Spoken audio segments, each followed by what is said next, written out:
evening. Good evening. Hello. Hello, everyone. Hello, friends. How are you? Oh my goodness, we have such a good turnout. Look at 72 Yay. people so far. Yay, yay, yay. And thank you, thank you, Mark. Miss Joan, if I have 5, I have enough for a quorum. Is that correct? Yes. Yes. Okay, sorry. I can never remember those things. I rely on other people for that. All right, since we have a quorum of the Board of Education, I would like to call this evening's meeting to order.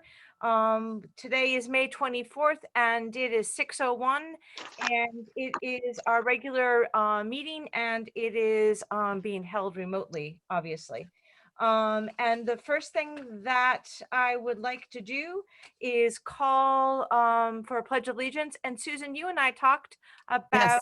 our So, CAVE leaders. We have our CAVE student leaders here and they're going to lead us in the Pledge of Allegiance. I'm really excited about that. I am excited about that as well. So take it away, CAVE leaders. Mark, do you have a flag? In our minds. Not now. All right.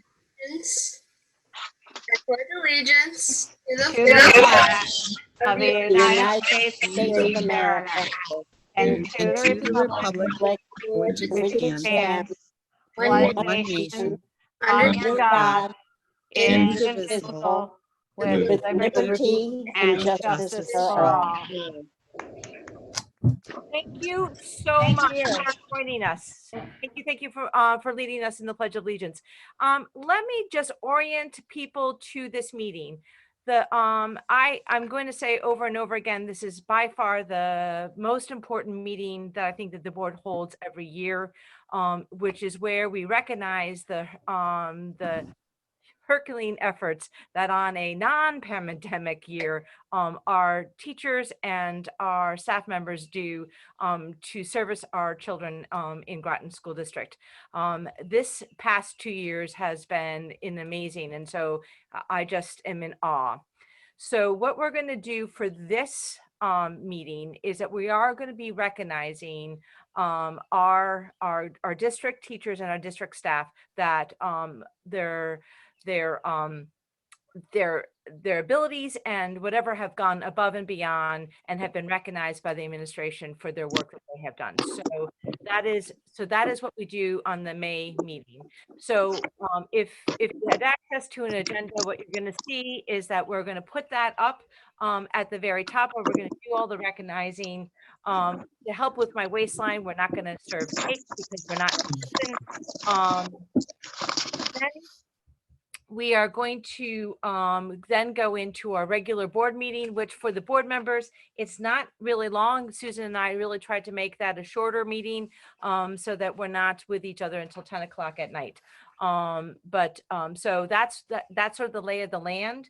And Susan, I am going to really kind of pass off this part to you with your knowledge of the protocols and the agenda topics. So I am going to put it to you. So I'd love to start our meeting with our poet laureate, Janelle Payuma. And I think she's on this screen somewhere. Janelle, can you kind of wave at us so we know you're here? And she's actually going to recite her poem.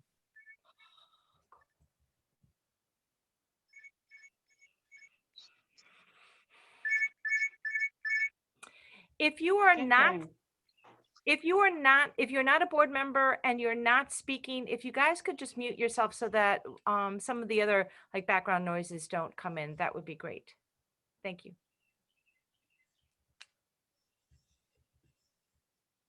I'm looking through the screen to see if I see Janelle.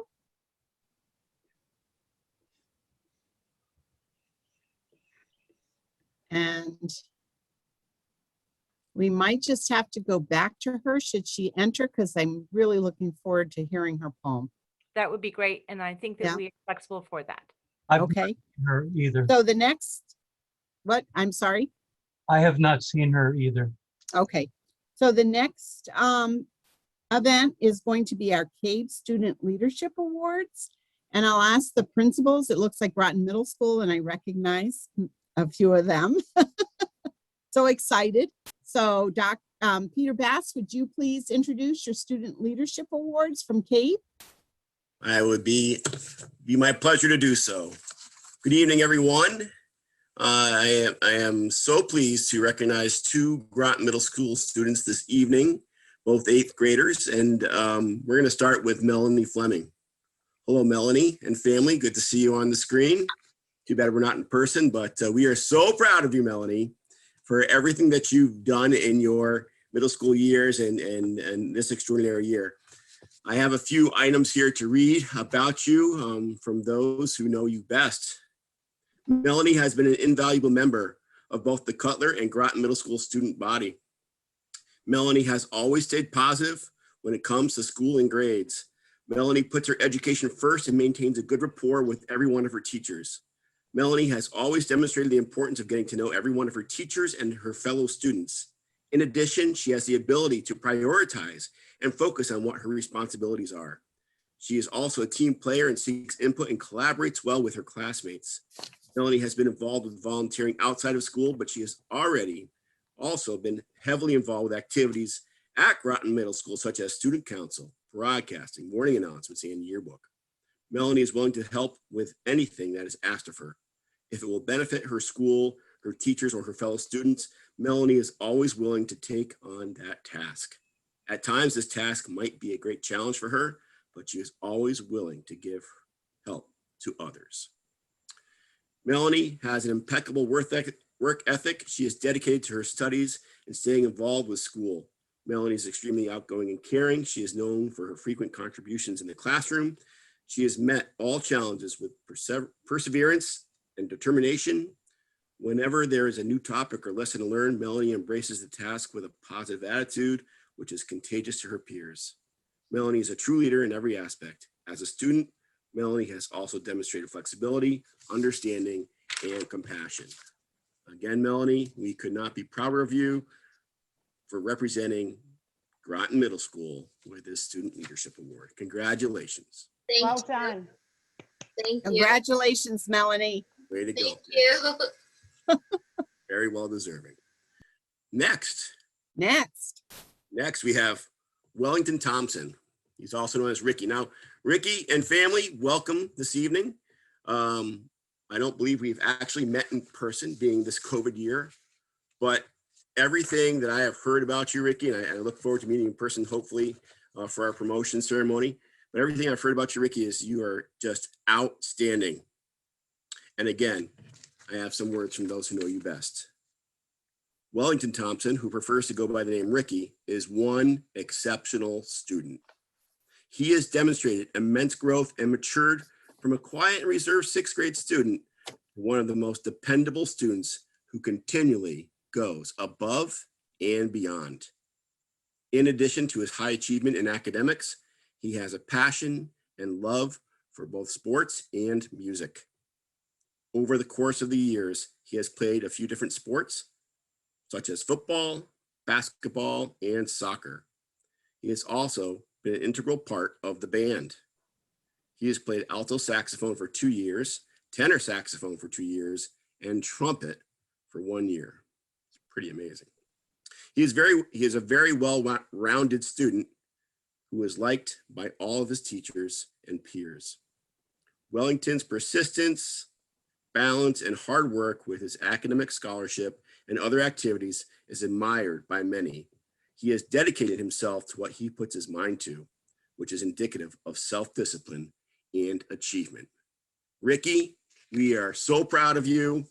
Way to go, particularly in this very difficult year. You were so well deserving. Congratulations. Thank you. Congratulations, Ricky. Thank Awesome. you.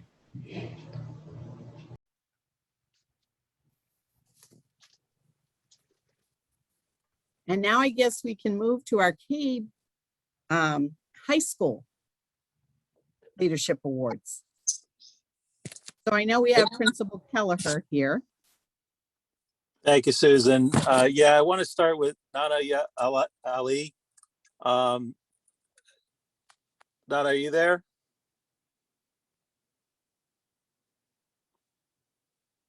I didn't see her there. Mark, have you seen her? I She's here. see her. If she talks, she will come up on screen.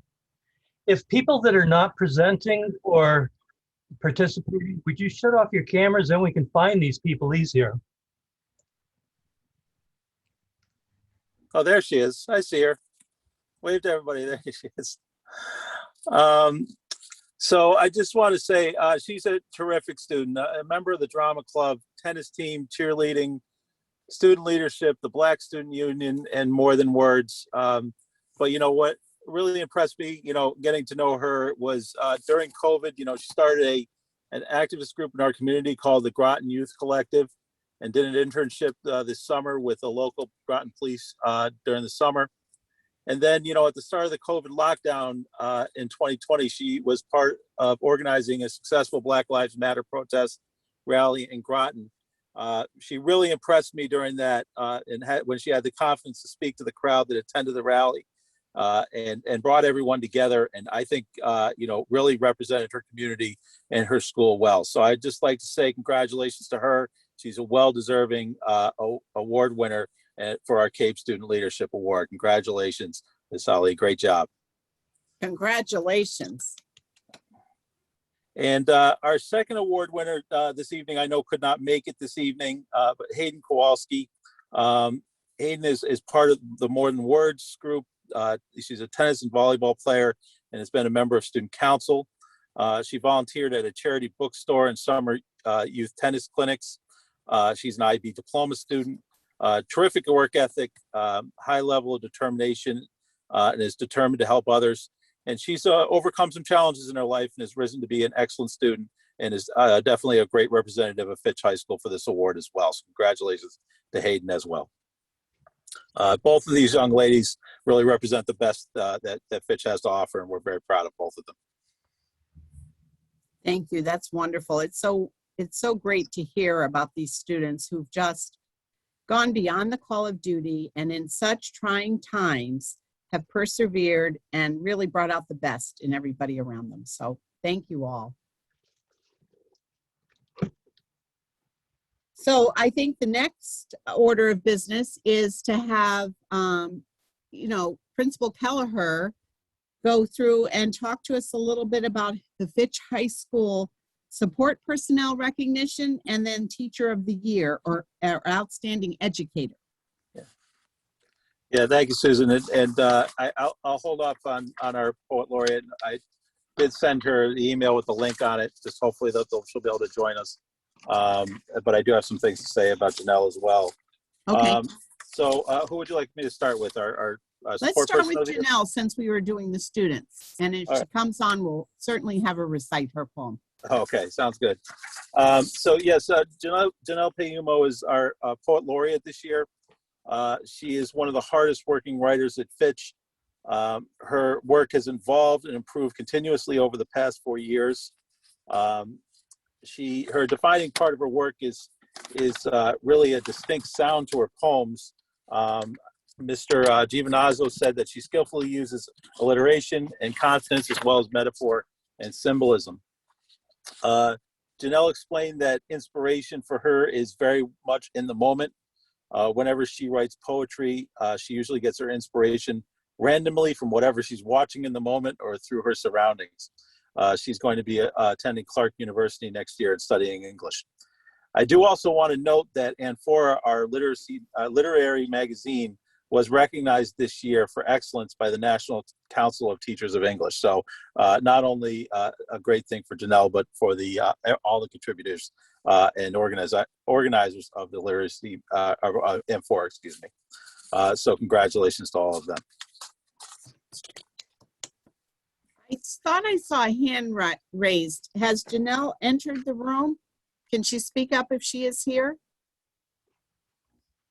I've not seen her yet. Okay. All right. We'll keep an eye open and we'll see if she comes in. We'll certainly want her to share her poetry with us. Absolutely. So the staff person of the year, or support person of the year this year is Luisa Mendina. I believe she is here. She has been a staple amongst Fitch High School community. She's contributed to our ELL students and families in such a tremendous way for a number of years. She's very nurturing to our students, but also holds them accountable to do better every day. I have seen her in the classroom, and I know that students just naturally gravitate towards her. She encourages them when they're on the right track and lifts them up when they're having a hard time. While her priority has always been our ELL students, she is also a great support person for teachers and other students in the classroom. She goes above and beyond for our students, and that's why she is the support person of the year this year for Fitch High School. Congratulations to her. Thank you, Louisa. We know how Thank important you. your work is. And then finally, I'd like to introduce Mr. Anthony Quattrochi is Fitch High School's outstanding educator this year. The other day I had a chance to talk with Tony a little bit about his background, and it really is amazing. And he actually grew up in Puxatawney, Pennsylvania, which most people know as the home of the groundhog. He is a graduate of the United States Naval Academy, where he graduated near the top of his class, and received his graduate degree in engineering from the University of California at Berkeley. He has served his country as part of the U.S. Navy on 3 different submarines, and he finished his naval career in 2001, having run a school for educating over 40,000 sailors a year and rising to executive officer of the naval base. He started his teaching career at Fitch High School in 2001, but even through all the hard work he does at our high school, he still works at the Naval Submarine Medical Research Lab, working on research for escape and rescue from submarines, and is considered an expert on the topic. Tony teaches both mathematics and computer science, including advanced placement computer science at Fitch High School. He's an excellent educator, a valued colleague at Fitch High School, and I am absolutely ecstatic and proud to call him our outstanding educator this year. Thank you, Captain. We certainly appreciate both your career in submarines and your career as a teacher. You will be missed.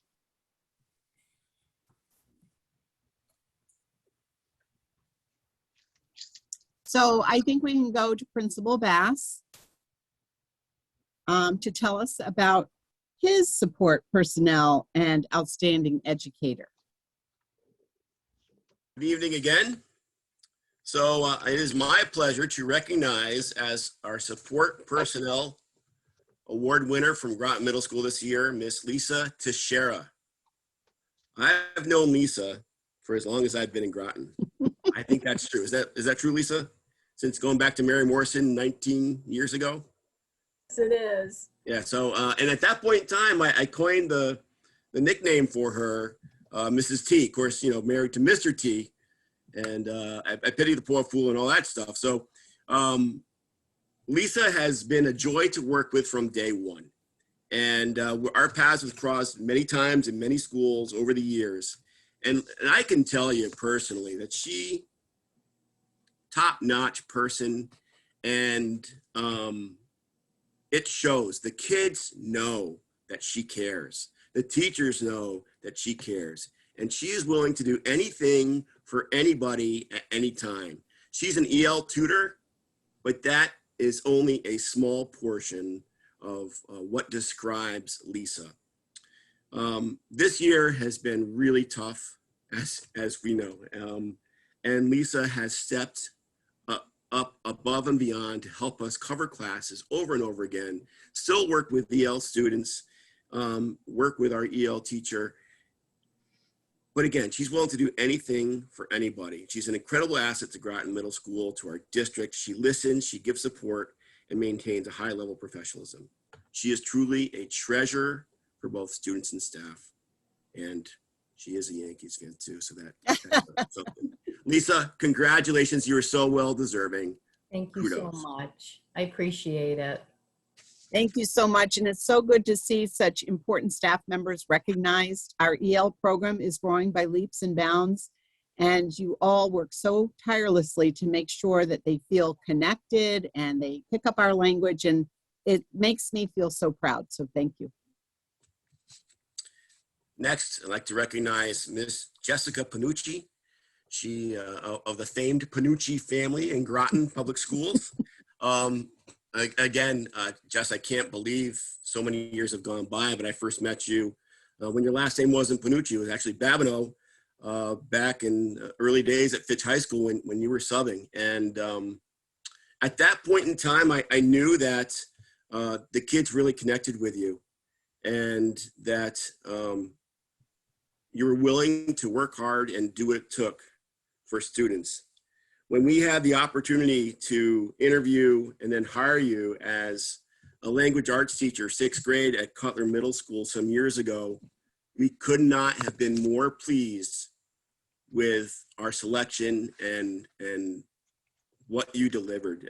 Jess, we knew from day one, at least I knew, that she had the ability to be someday a master teacher. I had no idea how quickly she would reach that threshold. Leslie Forbes wrote a wonderful 2-page synopsis of Jess, and I'm going to include a couple of things. I don't want to go too long because I know we're here for long this evening. But Jess is all about the kids. And I have to believe that she goes home at night, and I know she's got 2 wonderful sons of her own and a fantastic husband who teaches at Fitch High School, but she's constantly thinking about them. And what can she do better? How can she reach this kid she's having a tough time with? And she fully embraced our Readers and Writers workshop. She shows deep passion and commitment. She was an outstanding summer school writers camp teacher. Kids raved about and said, I want to come back next year because I had Miss Panucci.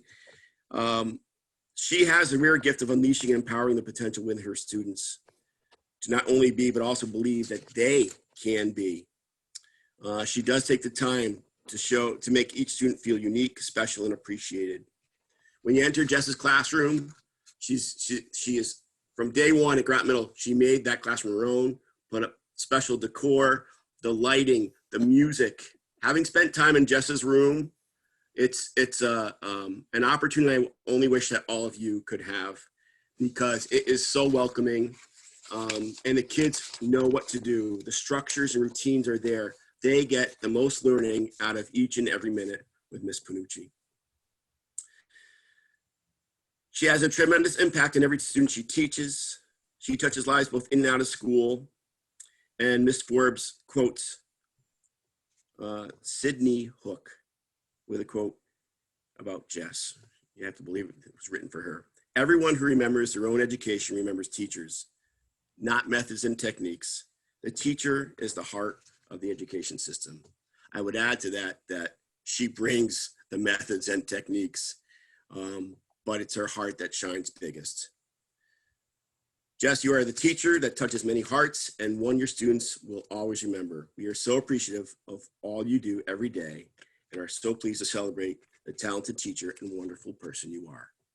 Congratulations. You are so well deserved. We are proud of you.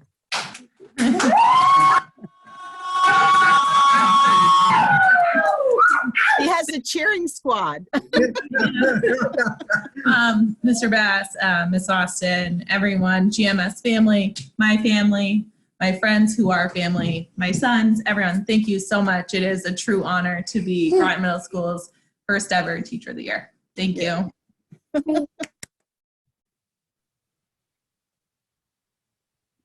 Thank you, Jess, for all you do.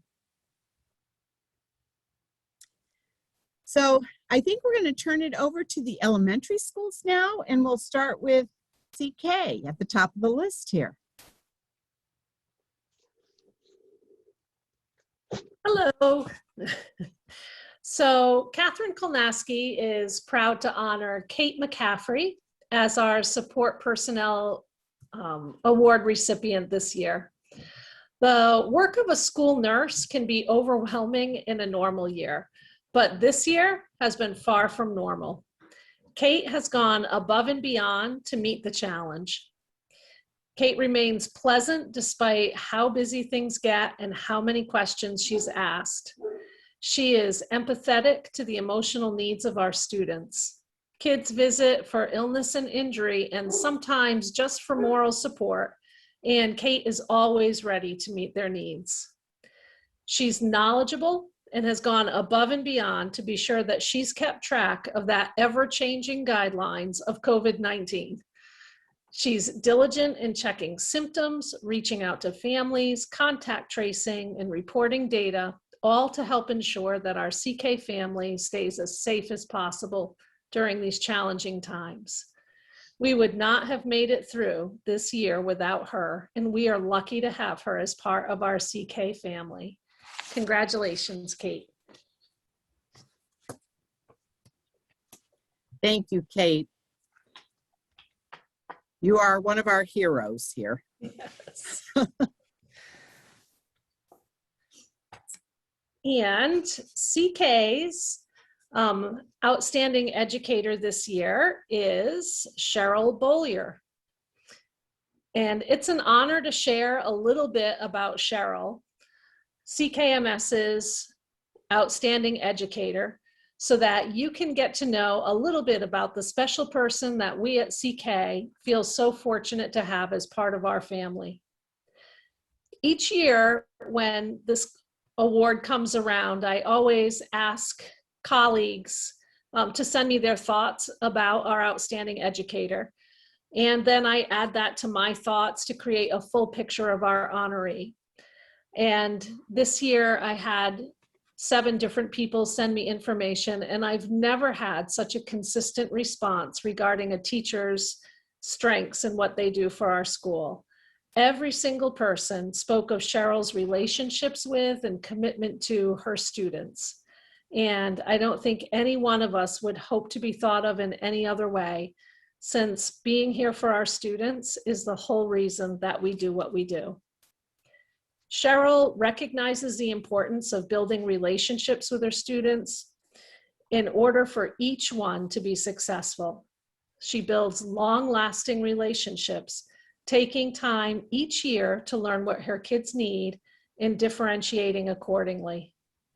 Cheryl provides a safe, welcoming environment that makes each individual, no matter their successes or challenges, comfortable in expressing their uniqueness. And with her uncanny ability to connect with her students, she creates a perpetual motivation within the classroom to spark interest, create curiosity, inspire, and most of all, build a community where the people take care of each other.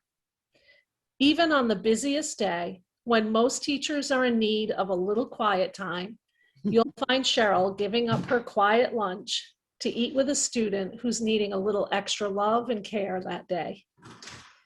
Cheryl is calm and patient, which allows students to feel happy, safe, and appreciated while in her room. She advocates fiercely for her kids and their learning and does whatever she can to provide them with the support and resources they need. She is an intentional and creative planner and the model of a collaborative team member. She knows our students' growth is a shared partnership between students, parents, and teachers. Cheryl is also the mother of 2 beautiful daughters, Charlotte and Madeline. We thank you for sharing your mom with us. Her students, teammates, and the whole CK family are happy and lucky to have her. Congratulations, Cheryl. Thank you, Chris. And I just want to say, got me choked up a little bit there. I couldn't do it without the support of Dan and Chris, especially this year of all years, the staff at CK, and I think the environment that Chris and Dan have created for us to feel safe and supported this year has allowed all of us to get through and let the students thrive. I had told Chris that it's my honor to walk through those doors every day. I've taught 3rd grade for 25 years and worked at different schools, and they would physically have to take me out in my chair because it's an honor to be there every day. Thank you. Thank you, Cheryl.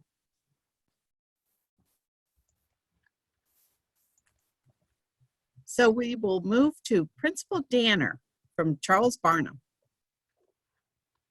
Good evening, everyone. Can you hear me, Susan? I can. All right, great. Like Chris, I have help writing these things that when we read these.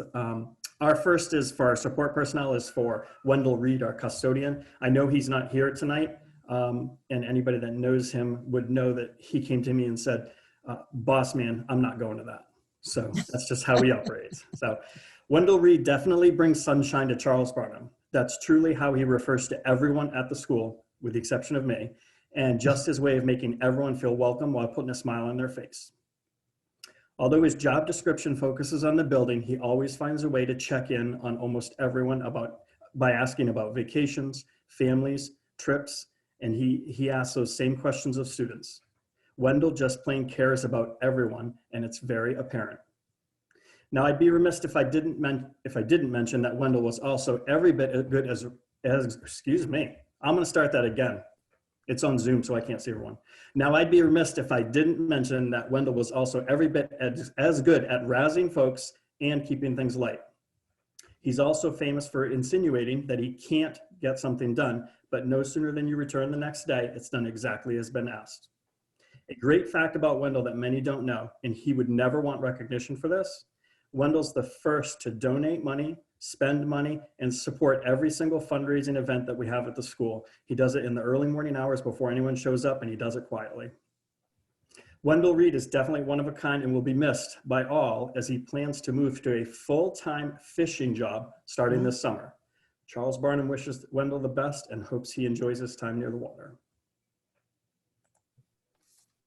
Round of applause for Wendell. He's not here, but he'll get it tomorrow. There you go. All right, and Mr. Schneider is here. He is our outstanding educator this year. I think he's here. He is here. I'm here. I saw him. Oh, great. All right, so I refer to him as the Schneider. We should have that changed so it says the Schneider. Yeah, I heard you. All right, Charles Barnum Elementary School is proud to announce Steve Schneider, the Schneider, as our outstanding educator. Mr. Schneider has been at Barnum for just under 30 years. If you didn't know, he was in Baltimore for a short bit before coming to Groton, but not long. A fun fact about Steve, prior to his livelihood as a band teacher in Groton, he started his career by driving a school bus. And when he retires, he thinks he will be driving big rigs around the country. Soak that in. Steve drove a school bus, and he wants to drive trucks around the country. Moving on, I asked how others see Steve at Barnum. Keep in mind, he's a composer at both Butler and Barnum. One teacher said, Steve hasn't been the best with technology, but he rocked Google Classroom and Flipgrid during the year of COVID as he taught me a few things, and I've been using it since. Not only that, but one person said he's an excellent advocate for music education and does his best to incorporate it into other disciplines. It's impressive and not all that Steve does. When meeting as a team, he's the cooperative, fair, kind, and reasonable team member. And as a side note, he's the one that always keeps everyone calm and on point. One last comment from a staff member that I need to share. We are all well aware that this past year has been more than a challenge. As the year has come to a close, Steve went ahead and planned to safely host the full band in the gym before school. It can't go without notice that everyone enjoyed hearing the students playing music in the early morning hours, and it was all Steve, just going about his normal business. It didn't go unnoticed that our students were practicing and playing music, and staff members were able to grab a piece of that normalcy. Steve probably didn't think twice about it, but the staff loved it, and that's how he is. As is the case with many people in the room, Steve brings positivity into all situations, meetings, his classroom, and throughout the hallway. His laugh is contagious, as you can hear it here, and I'll assume it's the same at SB Butler. If you know him, he will go out of his way to accommodate the needs of any student or staff, and never once think of himself. Steve, congratulations on being selected by your peers as outstanding educator at Charles Barnum. And unfortunately, we will wish you the best of luck as you move to Thames and Mystic next year. Seth, thank you so much. It's going to be very bittersweet not being at Charles Barnum next year after all these years. Charles Barnum, it was a special place 26 years ago, and it still is today. And I'm just incredibly grateful and humbled to be recognized by the awesome Charles Barnum staff. So thank you so much. Congratulations, Steve. Well deserved. Thank you, Mrs. Austin. So I think Principal Giordano is up. Yes, I am. And I'm excited because Steve will be moving to Thames with me. So congratulations to Steve. So I'm pretty sure Maria Marquez is here. She is the recipient of the Non-Certified Personnel Award for Claude Chester. Maria, I'm pretty sure you're here. Is Maria here? I'm here. Yay! Oh, Hi. Well, Quad Chester staff is thrilled and honored to have Maria as our recipient this year. Maria is an asset to Claude Chester community, defining the jack of all trades. Her talents range from her communication skills to her artistic abilities to her mastery in connecting with students. Maria definitely possesses the qualities of a paraprofessional that is deserving of this award. In her tenure at Claude Chester, she has worked with students in all grade levels of varying abilities and exceptionalities. She finds the strengths and talent in each child and uses them as definite superpowers to build their love for school. She can give voice and confidence to those that need it most. Maria is able to connect with each student she comes in contact with, and then provides ideas and input to the team of teachers who work with the students, much needed. She celebrates with students and staff as each student works hard to make wonderful academic and behavioral gains. And she does this all with a smile and positive outlook that is so contagious to everyone around her, definitely to me. I appreciate that, Maria. Additionally, Maria is often called upon for artistic abilities and ideas. She brightens our hallways with her creative, beautiful bulletin boards and her set designs for very memorable Claude Chester whole school bingos. She has been known to create larger than life turkeys from literally like a 10-foot tall turkey to a boat you could actually get into, or the incredible banner that she held for our drive-through during COVID shutdown. Moreover, Maria has been an amazing asset to helping bridge communication between the school and families of those who speak primarily Spanish. Being fluent in Spanish, Maria is often called upon at a moment's notice to assist a parent to best understand a situation or simply to ask questions. She's patient, warm in her greeting to assist us almost every day to collaborate with students. Maria truly enjoys what she does and deeply cares about the students with whom she works. She handles all situations with confidence and kindness. Congratulations, Maria. Thank you for all that you do every single day for all of our students. Yay! Congratulations. I need to be at your house, Maria. Congratulations. Okay, so we'll move to Amanda Card is our teacher of the year. And I did see Amanda. I'm hoping you're here, Amanda. I'm here. Yay, hi. So we are proud, honored, thrilled that you are the Claude Chester last one teacher of the year. So we have so many things that we can say about Amanda, and some of her students chimed in, so I'll be happy to share that. Amanda is an admired teacher by so many for her natural ability to build positive connections with her students and for her expertise in her subject area and for her amazing sense of humor, which has really helped us, especially this year. Fun chicken story she always tells us. Amanda has chickens. Amanda is very reflective in her teaching practices. She maintains a growth mindset in her personal and professional development, all of which help to strengthen and build a love for school for some of our youngest students. Amanda ignites her kindergartner's imagination as she teaches with stories, games, dance, songs. She creates a safe space for her students to explore and play, all while maintaining, structure and routines, which are so very important for early learners. Amanda is a strong advocate for each of her students and their families, ensuring all of their needs are met. Amanda, you celebrate all of their accomplishments and create special memories for them, some of which are 100th day celebration, your Dr. Seuss birthday, right? Gingerbread houses, those are just to name a few. So one thing, her students absolutely love her. We asked them, what is your favorite thing about Mrs. Card? So I'll share some of them. I get to see her every morning. I mean, come on. She makes things fun. I like when we make the chick craft. I like when she reads us stories. She does funny stuff to make us laugh. She is kind. I like when she has circle time. She lets me play. And simply, she's a good teacher. All from those kindergartners. Amanda's kindness and dedication radiates to students, parents, teachers, staff, and to frankly me, Amanda, which undeniably makes you so well deserving of our Clodchester Teacher of the Year. Thank you so much for all you do and making Clodchester amazing, positive, and just really happy every day. Congratulations. Thank you for the kind words. Yay! Yay.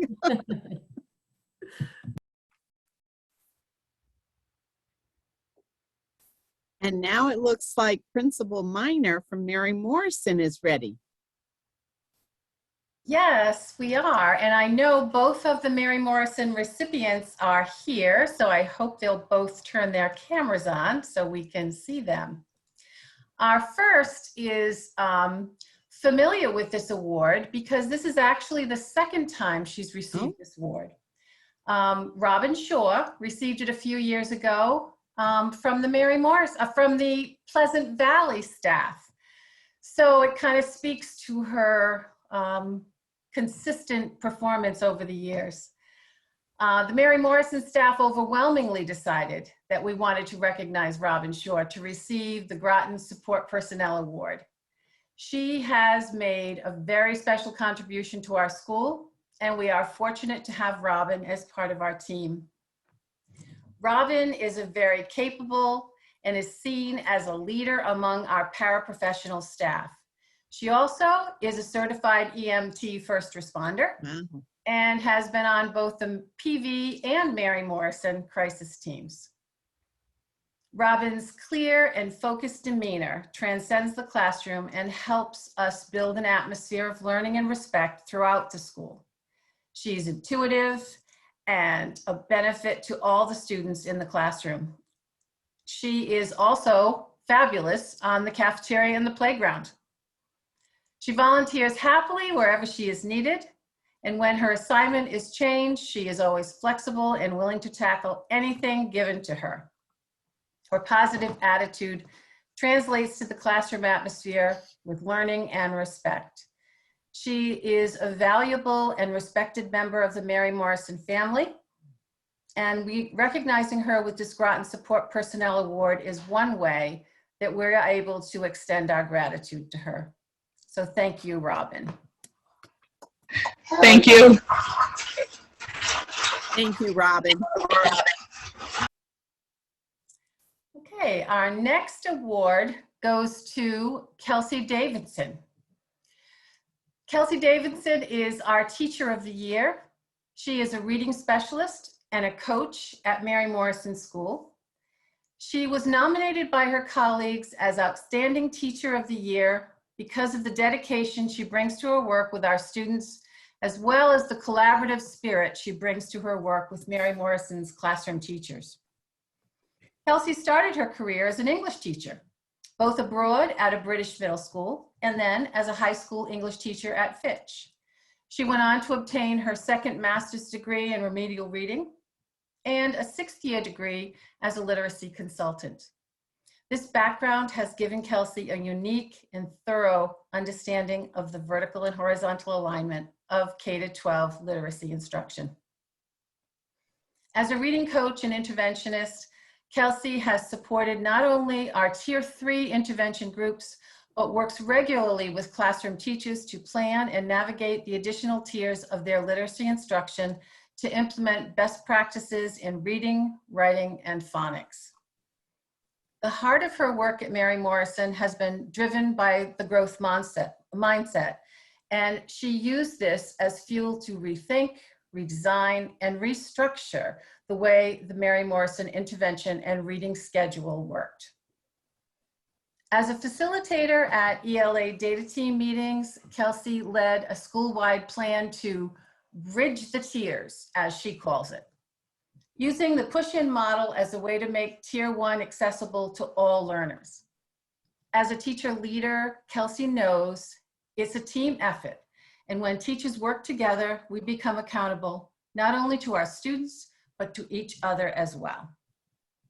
Teaching every child to read in today's diverse classroom requires a collaborative effort and calls for a reading specialist like Kelsey, who can provide the expert instruction, assessment, and leadership abilities needed to close the achievement gap. The faculty and staff were delighted to nominate Kelsey, and she is proud to be nominated by her colleagues. Kelsey is a wonderful resource to the Mary Morrison community and is most deserving to have been selected as our Teacher of the Year. Thank you, Kelsey. Thanks, Kathy. I think just as Mary Morrison closes its doors, I've always said that the educators at Mary Morrison are an absolute force, and I really do mean it. Closing an achievement gap is a big undertaking, and we did it. So I think, you know, as Mary Morrison closes its doors, it might be the last like physical chapter we have together, but I think 2 new bestsellers called Thames River and Mystic River are about to hit the shelves, and I think they are going to be bestsellers. So thanks, Thank guys. you, Kelsey. You're welcome. So Principal Wheeler, you must be around here somewhere. And you have some introductions here. Yes, I certainly do. So I'll start right out. Our support personnel at SB Butler this year is our school nurse, Rhonda Dutra. Rhonda, I know she's here. I think I saw, well, I don't know if she turned her camera on, but I know she's here.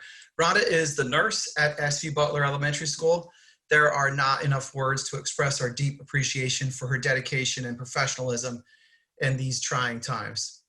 Rhonda takes on many different roles and is often a mom, medical advisor, friend, and unfortunately the bearer of bad news, like you have to quarantine for 14 days and we'll see you back next month. Rhonda does bring a much needed level of fun to her job. She has a reputation as in the office as the office jester and approaches stressful situations with calm and humor. For example, you never know what you'll find on your chair in the morning, or the time when she suited up in full COVID gear for her school yearbook photo. On a more serious note though, Rhonda diligently does stay on top of the safety precautions and protocols every day at SB Butler.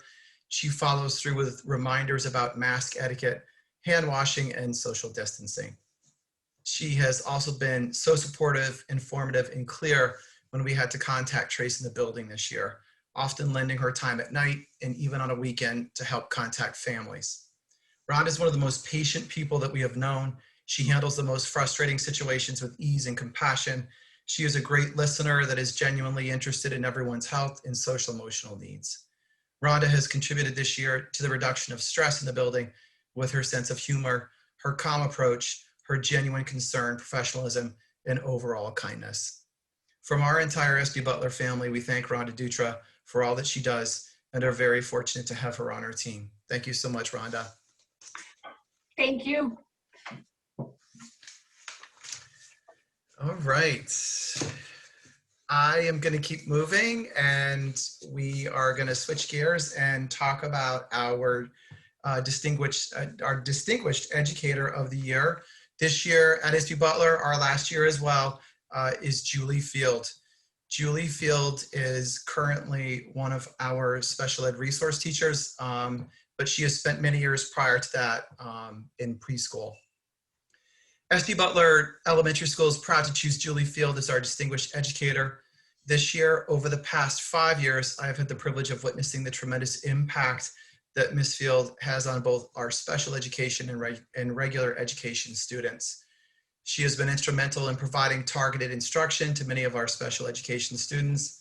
She is involved in our student study team process.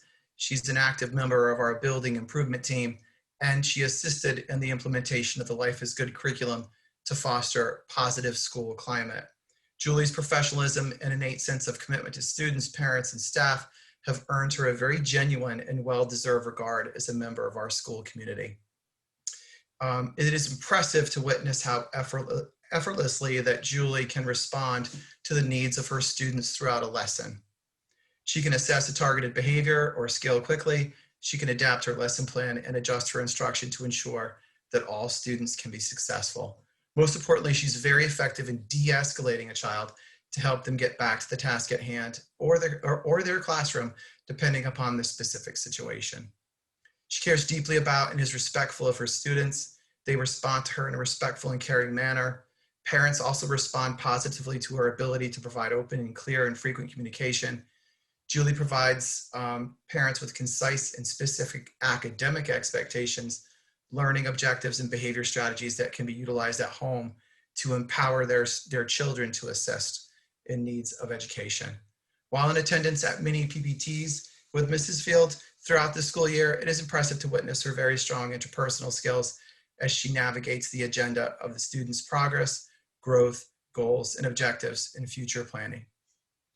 Within the school community, Mrs. Field is involved in several committees and teams that help to provide sound behavior and instructional expectations. Through the building improvement team, she assists in analyzing reading and writing data and math and contributes toward designing school-wide growth targets and instructional practices that will improve student performance. Julie has received training through Life is Good Company. This has helped to improve our school climate, understand students with trauma backgrounds more deeply, and has fostered an overall positive school environment at SB Butler. Julie is one of the first staff members to goodify a situation that may need a positive spin. Her optimistic outlook, caring disposition, and sense of humor are contagious. We are truly, truly lucky to have Julie as a member of our school community. She is a true playmaker and role model. I have the highest regard for Julie, and I am proud that she is representing SB Butler as this year's Distinguished Teacher. Congratulations, Julie. Thank you, Steve. It's an honor. Thank you, Julie. And then last but never least, if Principal Cheney could come to the floor and share his good news with his staff and Teacher of the Year. All right. Good evening, everyone. I find it very fitting that many of us have taken this opportunity to celebrate our school nurses, given the year we just experienced. And we are excited to announce that at Northeast Academy this year, our support personnel recipient is Susan Chappell. Sue Chappell has been the nurse at Northeast Academy since the building opened over 10 years ago. Over the course of her tenure with the students and staff at Northeast, there she is, Sue has established herself as such a vital member of the school community. The COVID pandemic has been a significant challenge for schools across the country. Through it all, Sue has gracefully risen to the task to support everyone at Northeast Academy, students, staff, and parents all at the same time. She is a wonderful communicator who has gone above and beyond to both listen and respond during such a huge time of need. Her calmness at the beginning of the school year set the tone for students and families who raised many questions regarding school safety and protocols. Her approach to her work allows everyone to feel comfortable with the level of vigilance we have placed on staying safe during the pandemic, which is always a priority. There is nobody more deserving at our school of this award than Sue Chappell. It is a pleasure to work with her on a daily basis, and all of us who are part of the NEA community are extremely fortunate to have Sue on our team. Thank you very much, Sue. Thank you. I'm happy to be on the team at Northeast. We make a good team. So we have a lot of our team with us tonight, which is great to celebrate you. And I am now going to switch gears to our school's Teacher of the Year and Groton's Teacher of the Year, which we are extremely happy about at Northeast. And I know Ryan is here with us as well. So first and foremost, I would like to begin by acknowledging each building's Teacher of the Year. Hearing each of the principals talk about your work is inspirational and empowering. There is so much to be proud of and celebrate in GPS. I am beyond thrilled to formally recognize Ryan O'Connell as the district's Teacher of the Year at this evening's Board of Ed meeting. As Susan expressed in her weekly email when she initially made the announcement, Ryan was selected from a distinguished group of educators, and that is clearly evident based upon everything we've already heard this evening. With regards to Ryan, to simply say he is deserving of this award would be a significant, exceptional understatement. He is the epitome of what every child should look forward to when they wake up in the morning and what every parent hopes for in their child's teacher. Throughout the most challenging school year any of us have ever faced, Ryan has continued to go above and beyond for the students in his classroom. Many of us sometimes joke with Ryan, and I'm probably culprit number one, that we wonder if he sleeps at Northeast Academy on school nights. He is quite literally the first one in and the last one out most days. The time and effort Mr. O'Connell puts into his lesson plans, instruction, and classroom environment are unrivaled. One must only spend a few minutes in his classroom to see it for themselves. Just ask our new assistant superintendent. He visited Ryan's classroom for a few minutes last month and marveled at the sight. Ryan's classroom is meticulous. Each and every nook and cranny of the environment he maintains has a clear purpose, from the staging area in front to the multiple bookshelves, all of which are categorized and clearly labeled so as to invite young readers in. Couple this with Ryan's demeanor, and you have two significant ingredients for educational success. Early in the school year, Ryan's students quickly learn that much is expected, but much is given to those who strive for their personal best, which is our mantra at Northeast. Ryan is student-centered and innovative. His classroom project entitled Into Focus, Increasing Student Engagement and Understanding Through Animation earned Ryan the 2020 Elementary Educator Award from CECA, the Connecticut Educators Computer Association. Ryan was honored at a virtual ceremony last November for this award. He continually seeks and finds ways to weave our arts theme into his daily instruction. Two students from Ryan's class recently placed in the 2021 Connecticut ASA, or American Statistical Association, Data Visualization Poster Contest, where the main purpose is to promote math literacy by encouraging students to select a topic to investigate, gather and examine data from multiple points of view prior to summarizing and presenting the data graphically. These two examples are just a few of the ways he inspires students and infuses creativity. One of Ryan's biggest strengths is his internal drive to reach each and every one of his students. He puts significant effort into understanding his students as learners, developing strong relationships with them and their family, and putting that meaningful work to task by fostering a love of learning in school. This past winter, Ryan secured a virtual book talk with author Kate Milford, and he even chose to invite his students from last year because the class liked the book so much. I recently asked a handful of Ryan's students what their favorite part of being in his class is.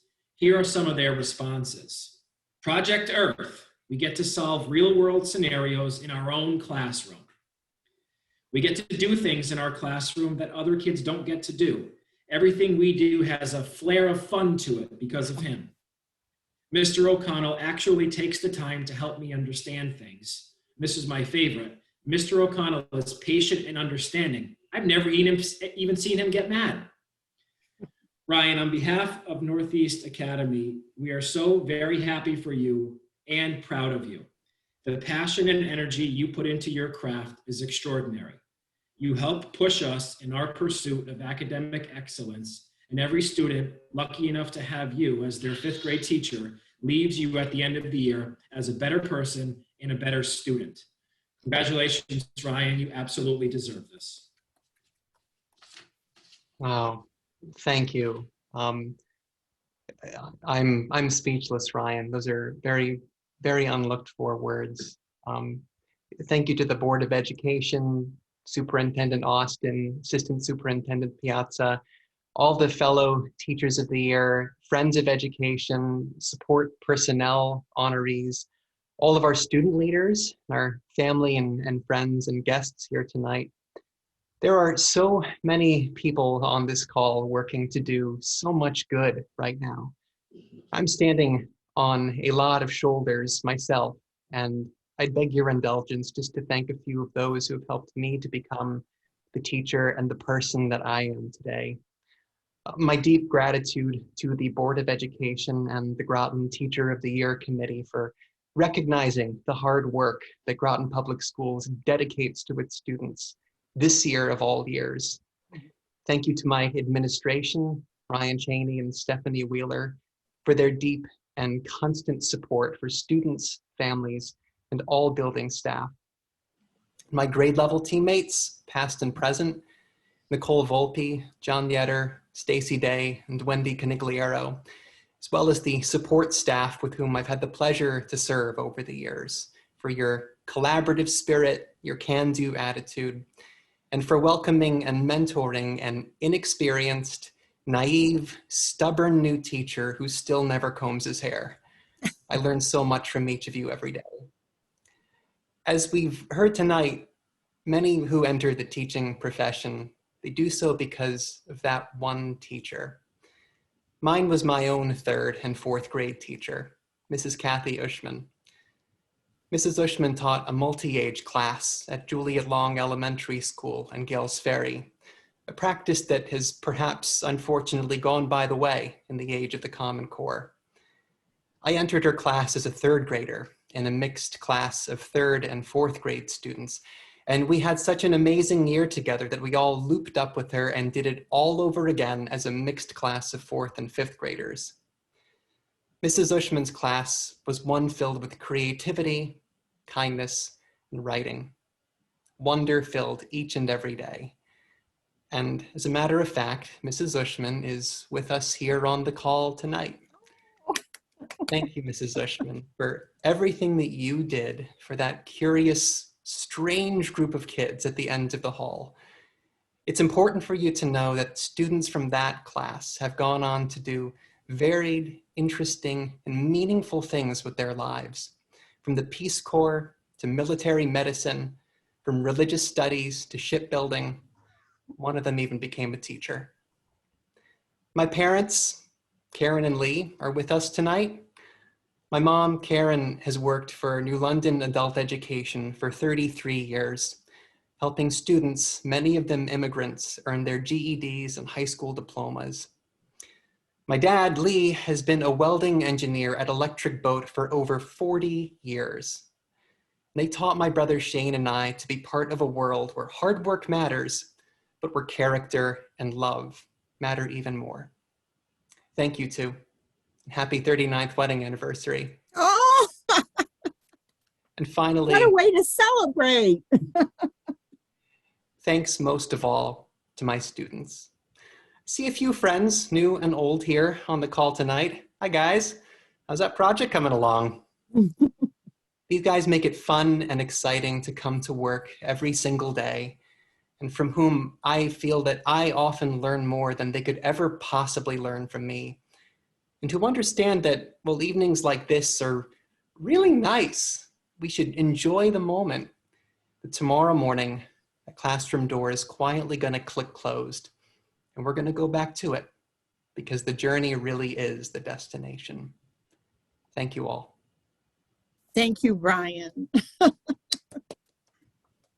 This is when I say how proud I am to be in Groton. I feel so Groton proud of everyone. Thank you. Woo!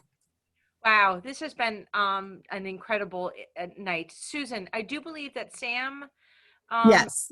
Sam Kilpatrick wanted to present, and also did our poet laureate, yeah, you know what.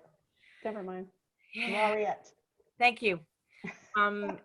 Need as much help as I can get. I don't see Janelle on here. Mark, did you see her come in? No. Okay. Maybe So we'll move to Sam Kilpatrick. that would be great.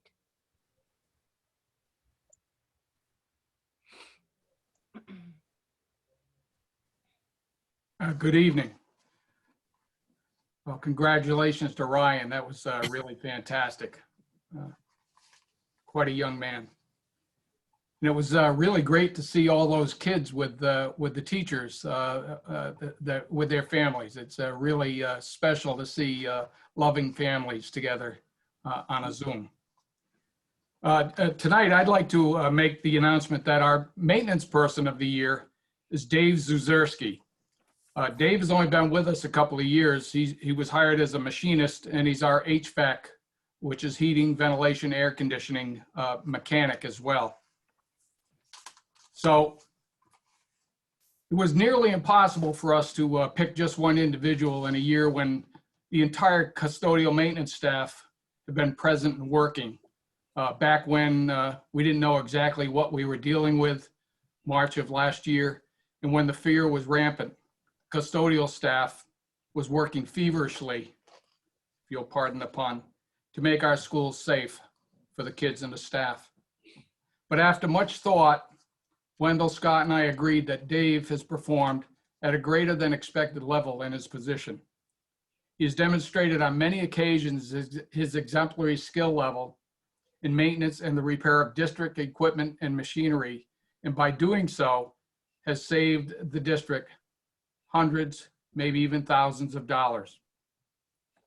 This year, Dave Zuzerski receives this award as Maintenance Person of the Year, but I think we can all agree that the entire custodial maintenance staff are equally deserving. Congratulations to Dave, and I'd like to thank my entire staff.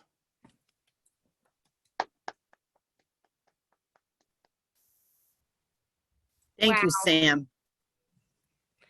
So this actually wraps up our recognition of our district people. And once again, on behalf of the Board of Ed, all I can say is Groton proud. What an amazing group of people, absolutely for those that have been recognized in our Teacher of the Year, but also just our staff that come every single day and are with our students and our children in this district. Once again, thank you so much. I know everyone wants to stay on to listen to the rest of the Board of Education, but for those of you who don't, now is probably a good time for you to transition out, because we are going to be moving into our regular board meeting at this point. See, look at, they all leave me now. I'm just going to give them a couple of seconds. Bye. Thank you.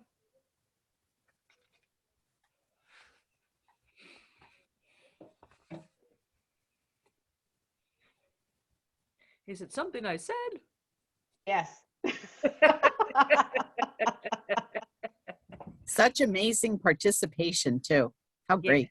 Yeah, that is just something that is kind of it's so removing, but so allows so many more people to be involved through Zoom. So so now we're back into our meeting, and we are at the part of comments from citizens, and this is the portion of the agenda where the board welcomes comments from citizens.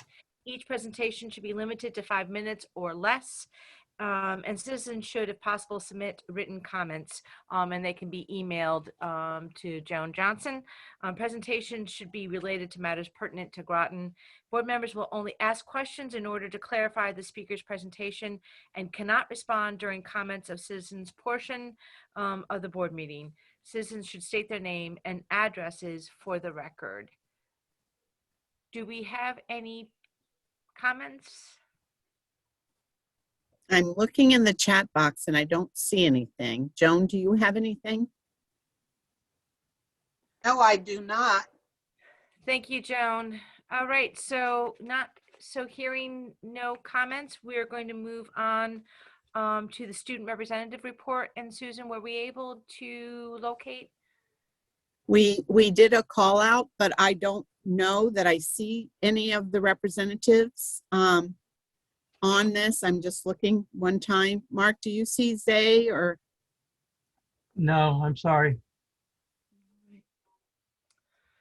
I'm hoping that once we get back to in person, we Yes. can kind of get that, because I know many board members really enjoyed the participation from the students. So I'm hoping that we I can think this year has just been a lot for everybody to handle. And I know there's assessments going on at this time of year, so they're probably pretty busy. I got it. We get it. So we're now going to be moving on to the superintendent report. But Susan, before I hand it over to you, I was listening to all these great comments from all of your staff members for the Outstanding Educators of the Year award, and I had said to you, I didn't get a report, so I don't know how to do this, and so I think you're going to have to do it. And out falls from my packet the list of the people who are being recognized in the order that they needed. So I apologize. No, don't apologize. We did it. We're a team. So but with further ado, I am going to give it back to you. So I just wanted to thank everyone, the administrators, for doing such a wonderful job, you know, being able to introduce their staff as well. You can see it's just so heartfelt. You can feel it. And it has been a heavy lift this year. I've been saying it all along, but people have risen to the occasion and beyond. So like you said, you feel Groton proud. I just really wanted to say that we have been working with TransFinder, which is the really the software company that helps us with our routing system for buses. And the central office team, which includes Sam and Ken and Tom Lonsdale and Lori Lapine, have really had them do some work to carefully look at what a two-tier system would be, so we can bring in middle school and high school together in one routing system, and then we'll have a little extra time in there for having a 5-magnet elementary school. We've been hearing very good news. They're working right now tackling the secondary school, and I always say the good news is that our high school kids can put the snooze button on, and their teachers too, for 30 minutes. So it doesn't interrupt the whole schedule. It's not so much of a big difference. It's just enough to bring them in together and in a very safe way, coming from their neighborhoods, you know, siblings and neighbors to the school. And so we will give you that information once it's finalized.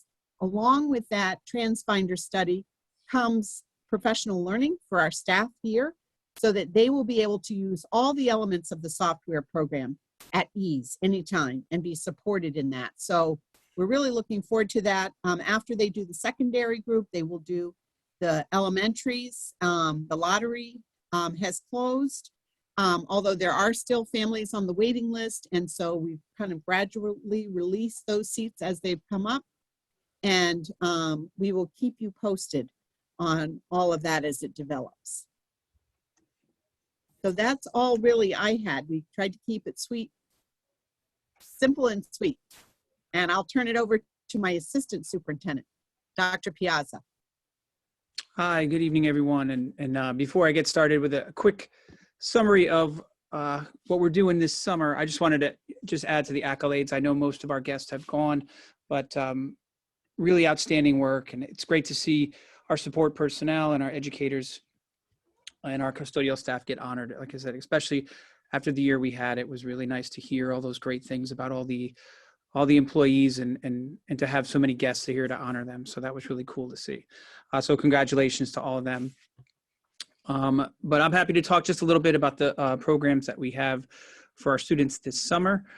We have our Summer Stars camps that are open to all students, currently in grades K through 5. It's going to be taught by our very own certified Groton teachers. We do have some flyers that we made up, and I could get those out to you if you have not seen those yet. They'll be held at Charles Barnum, and we have a STEM camp, which is going to begin on Monday, June the 21st, and these are 4-day camps. The literacy camp will be on Monday, June 28th through July 1st, and then our math camp will start on the 12th of July and run through that Thursday, the 15th. Currently, everything's being done on a first come, first served basis. So we do encourage our families to register. Registration, I'm not sure if it closed on Friday. I could share our preliminary numbers for our STEM camp. We have up to 291 students registered right now, which is great.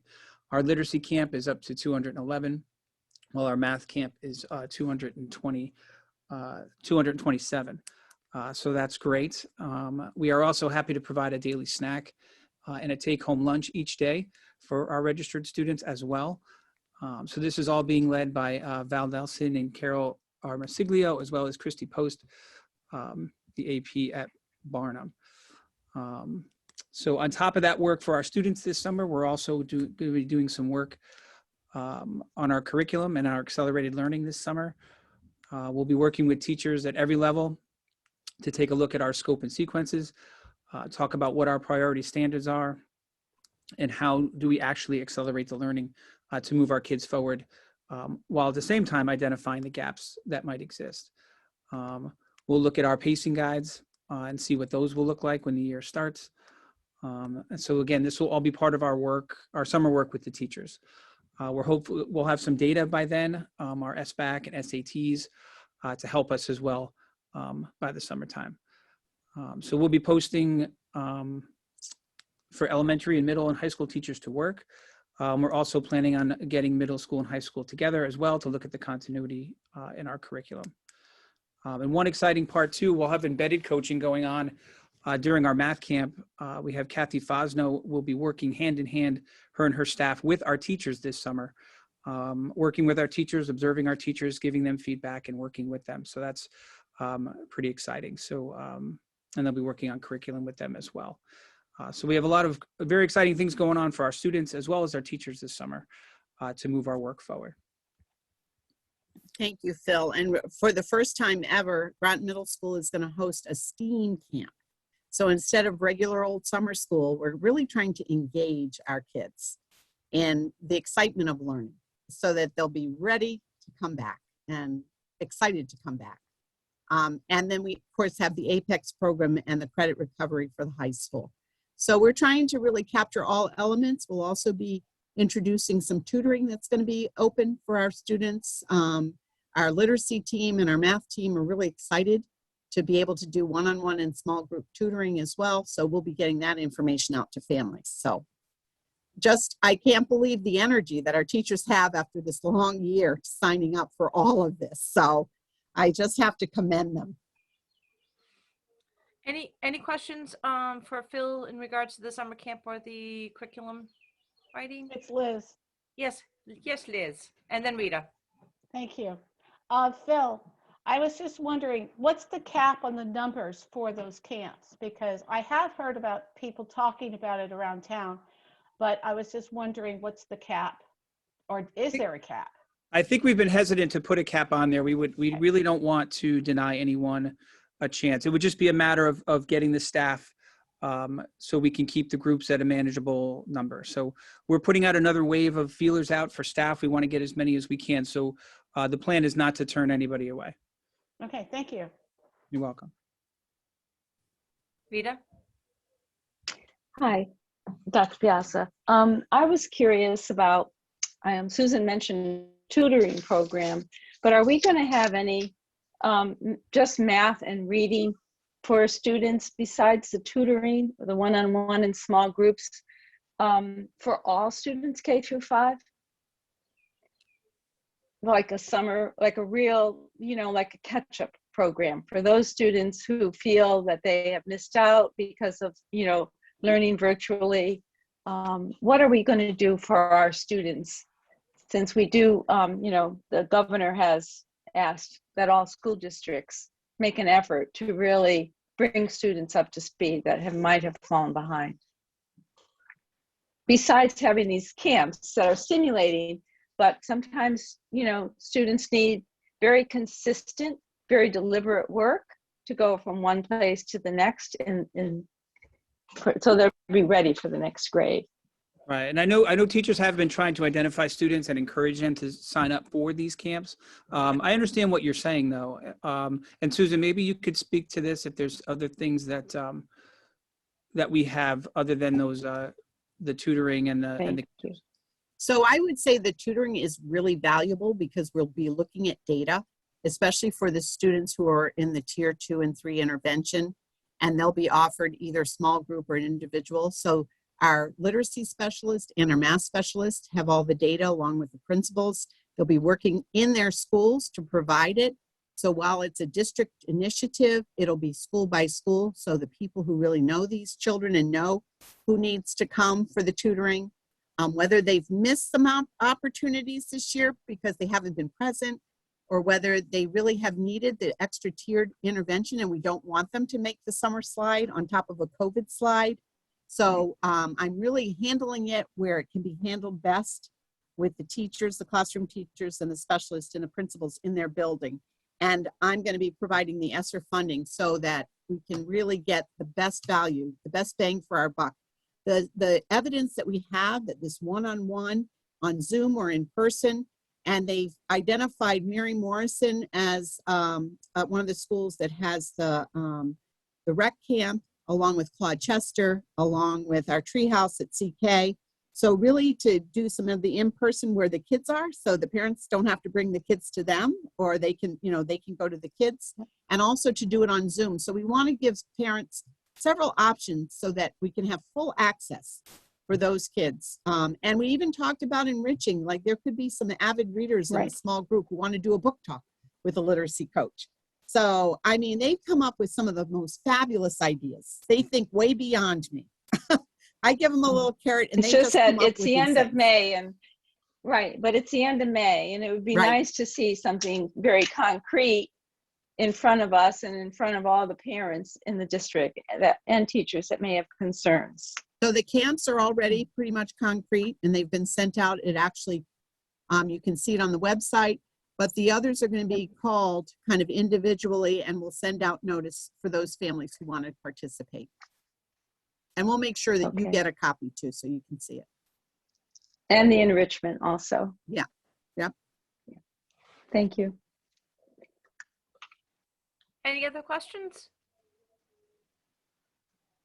If not, Phil, I think that was it. Is that correct? Yes. Yep. So, Ken, can we move on to you? Yes, ma'am. So I have attachments, so I will share them on the screen and then take them down so that we can still see each other.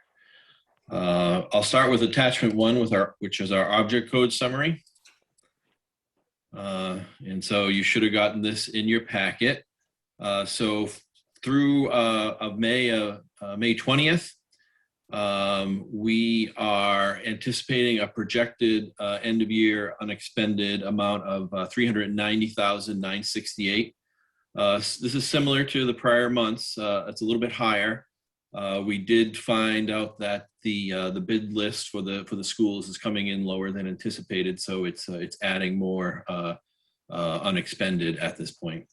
But it's a similar type of story as we've had in past months. We are under budget in salaries and in out-of-district tuitions, but we're over budget in unemployment expense and supplies and purchase services. Let me take that down. All right. You want me to move on and Well, I had a quick question. Rita. Ken, why are we over budget in unemployment? So through this COVID process, there was quite a bit of increase in the rates that are being charged, as well as we had a number of employees that did get or stop working. So the combination of those two things, it really wasn't as high as many of the other districts from what I'm understanding, but it still increased dramatically. So was it by, when you say people stopped working, I don't quite understand if it's their choice, why we pay unemployment. I'm just curious. Yeah, it's a very good question. Actually, I don't have a very good answer for, but it is a charge directly from the state based upon our experience. So that means number of people that have stopped working, as well as the rate that's charged. So those two things are adding. Okay, thank you. Any other questions? If not, move.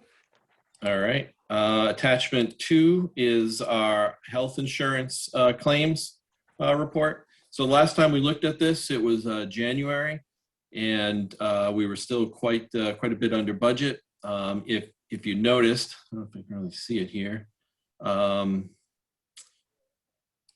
Let's see, just going to decrease a little.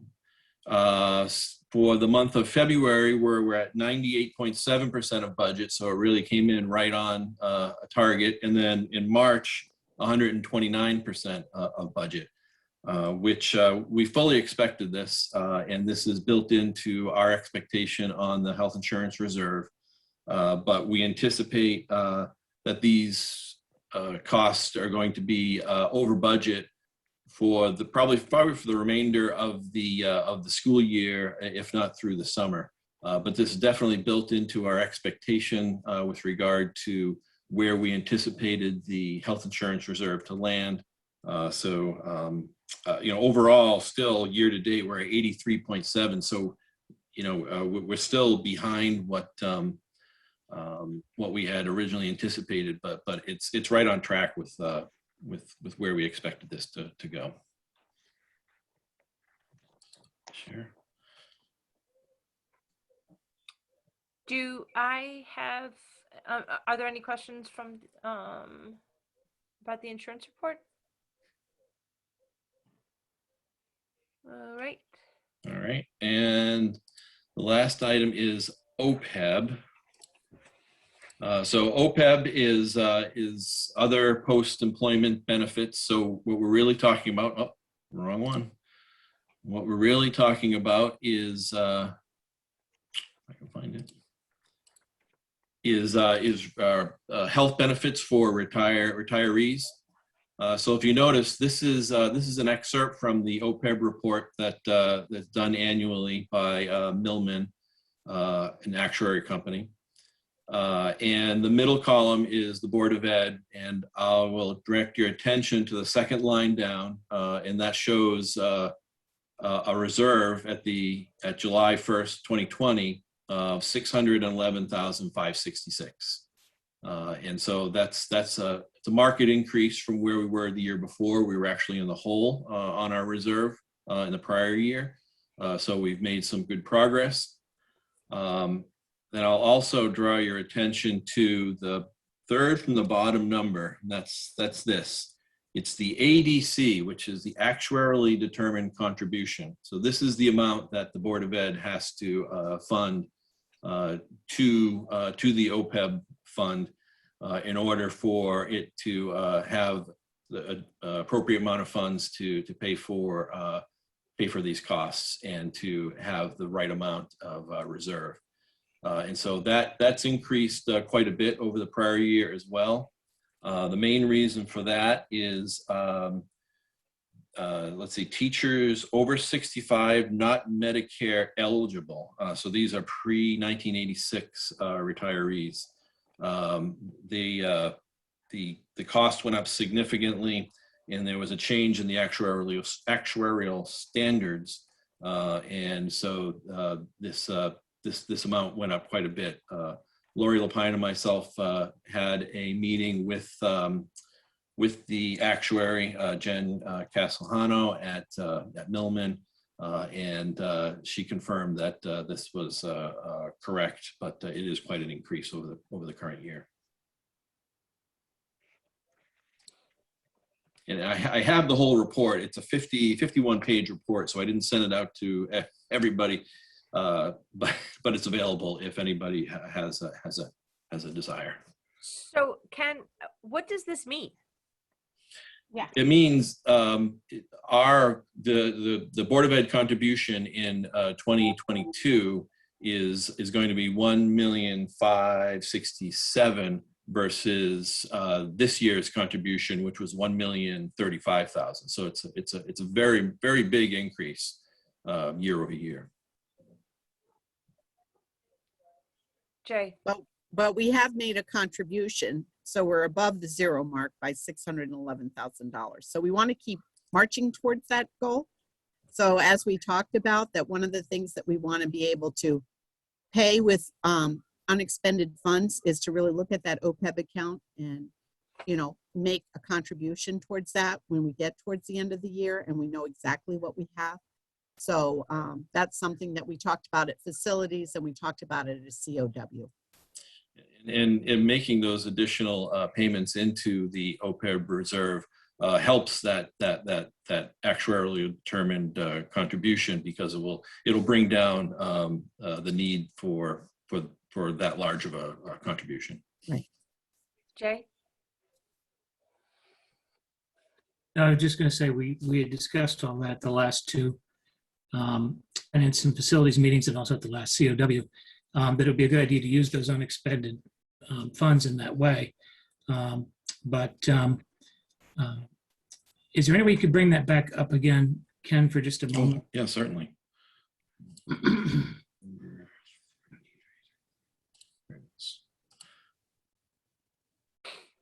The expected benefit payouts line. Yep. So does that mean that it was originally targeted to be a higher amount and that this is a decrease in the target? No, so that expected benefits payout is what they anticipate next year we're going to pay for these benefits. Okay, so that's projecting next year's Correct. 2022. That's right. Because the net budget impact is 149,000. I guess I should probably just study the whole report, but I'm still not really strong on what this means. But I will say that my recollection at looking at this when it first came to our attention a few years ago, because we really were in the dark completely about it before a few years ago, is that it's significantly better than it was. Right. I mean, it was a huge hole when we first started looking at it. And so I think we've made great strides. And I'm told that Groton is in much better shape than the other municipalities are projecting. So, but that's why I support Susan's and Ken's suggestion to keep at it with those unexpended funds, because we don't want to get back in that situation that we were about 3 or 4 years ago. I feel like it's owning up to our fiscal responsibility. And so it's something that, we should be taking care of. Right. If we have those resources at the end of the year. And it looks like we will. Right. Yeah, these are commitments we've made to our retirees, and so we need to make sure they're met. And I have to say, we've done really well with the health savings account. We've actually done better than the town. But I would also say that we just still have to be really cautious that, people will be going back, as you even see in the monthly report, to get those surgeries and to get taken care of the things that maybe they didn't get taken care of during COVID. So we have to handle that with great care too.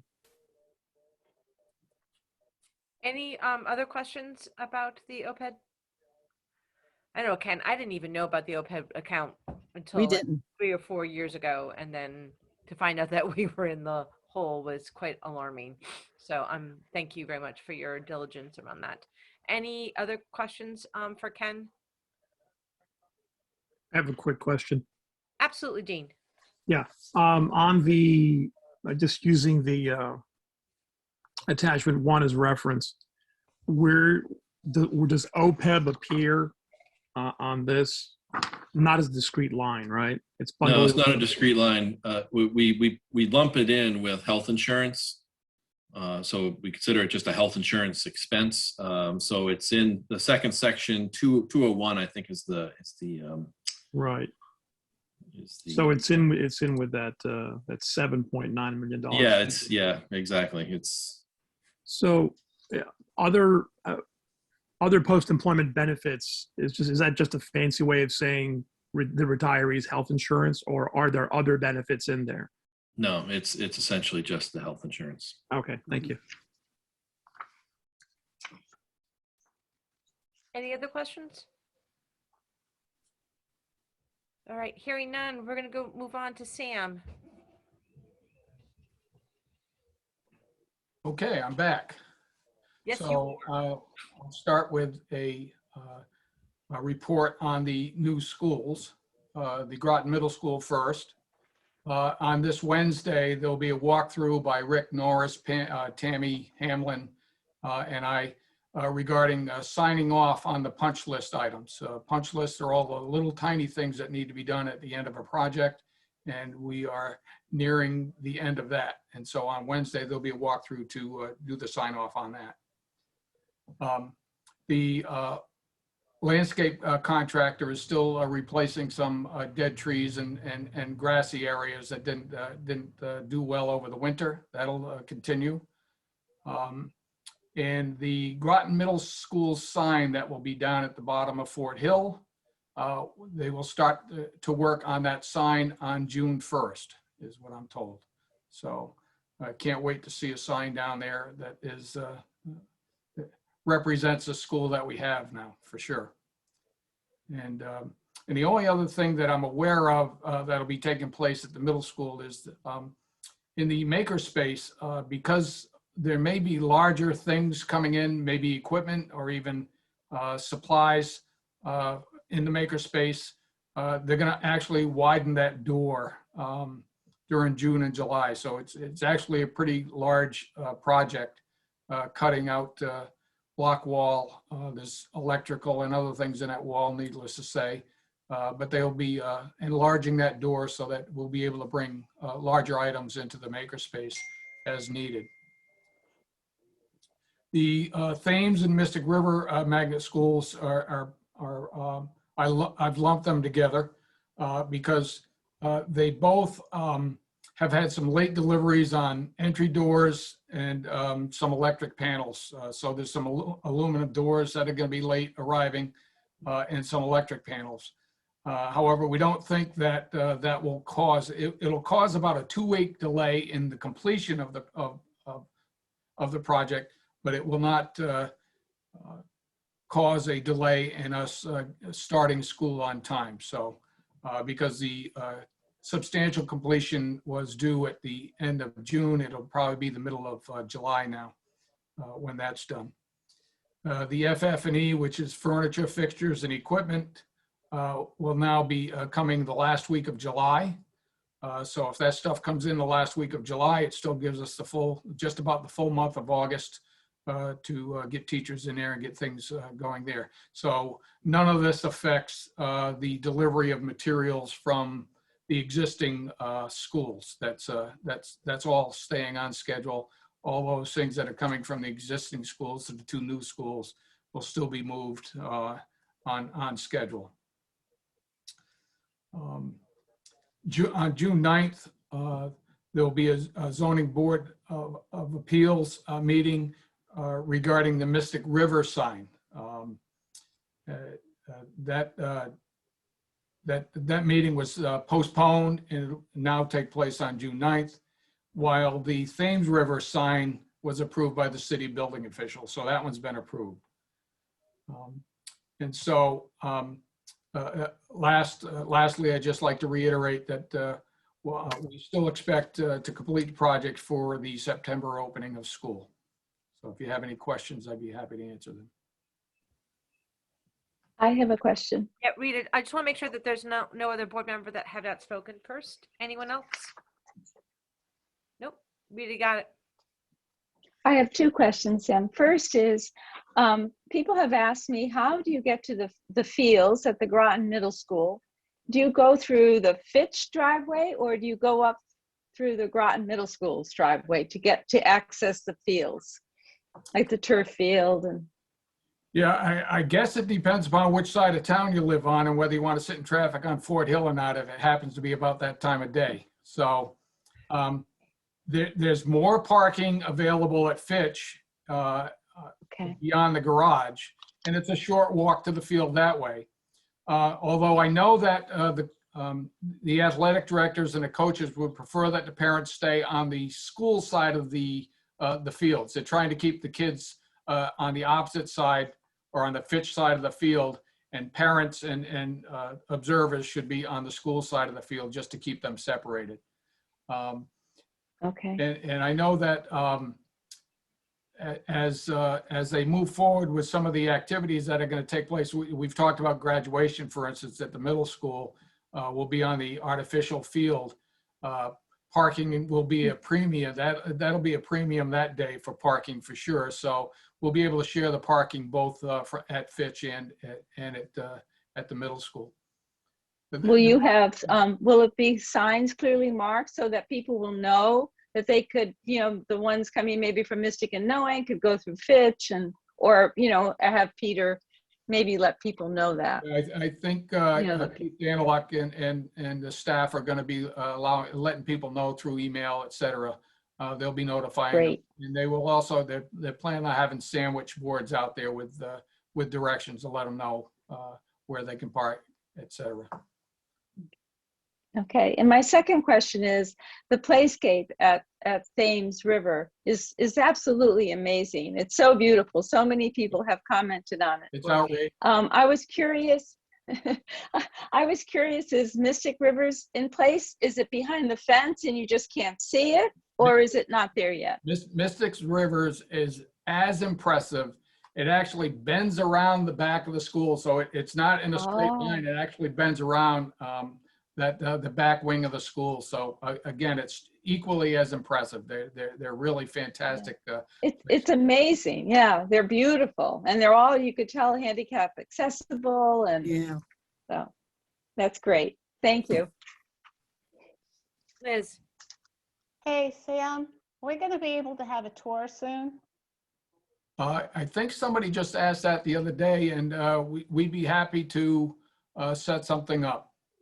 Oh, good, because I still haven't gotten into Groton Middle School because things got kind of weird here when that was opening. So I would also like to go there. I see Rosemary's going, yes, me too. I think if Susan, maybe she could talk to Joyce and maybe we could get a common date that would work for everybody. It could be just at the end of the school day, after the traffic is cleared, or later in the evening, depending upon what you all wish to do. But we'd be happy to give you the grand tour. Thank you. And Groton Middle School, Wednesday afternoons might be a good time too. So Works for I'll me. work with Joyce. We'll find some dates. Works for me. Thank you. Any other questions for Sam?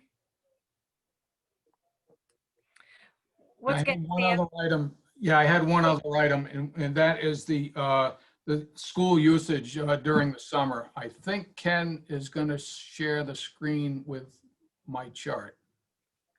Is that right, Ken? Are you still with us? Ken, are you there? I'm here, but I'm looking for the, here it is. I got it. All right.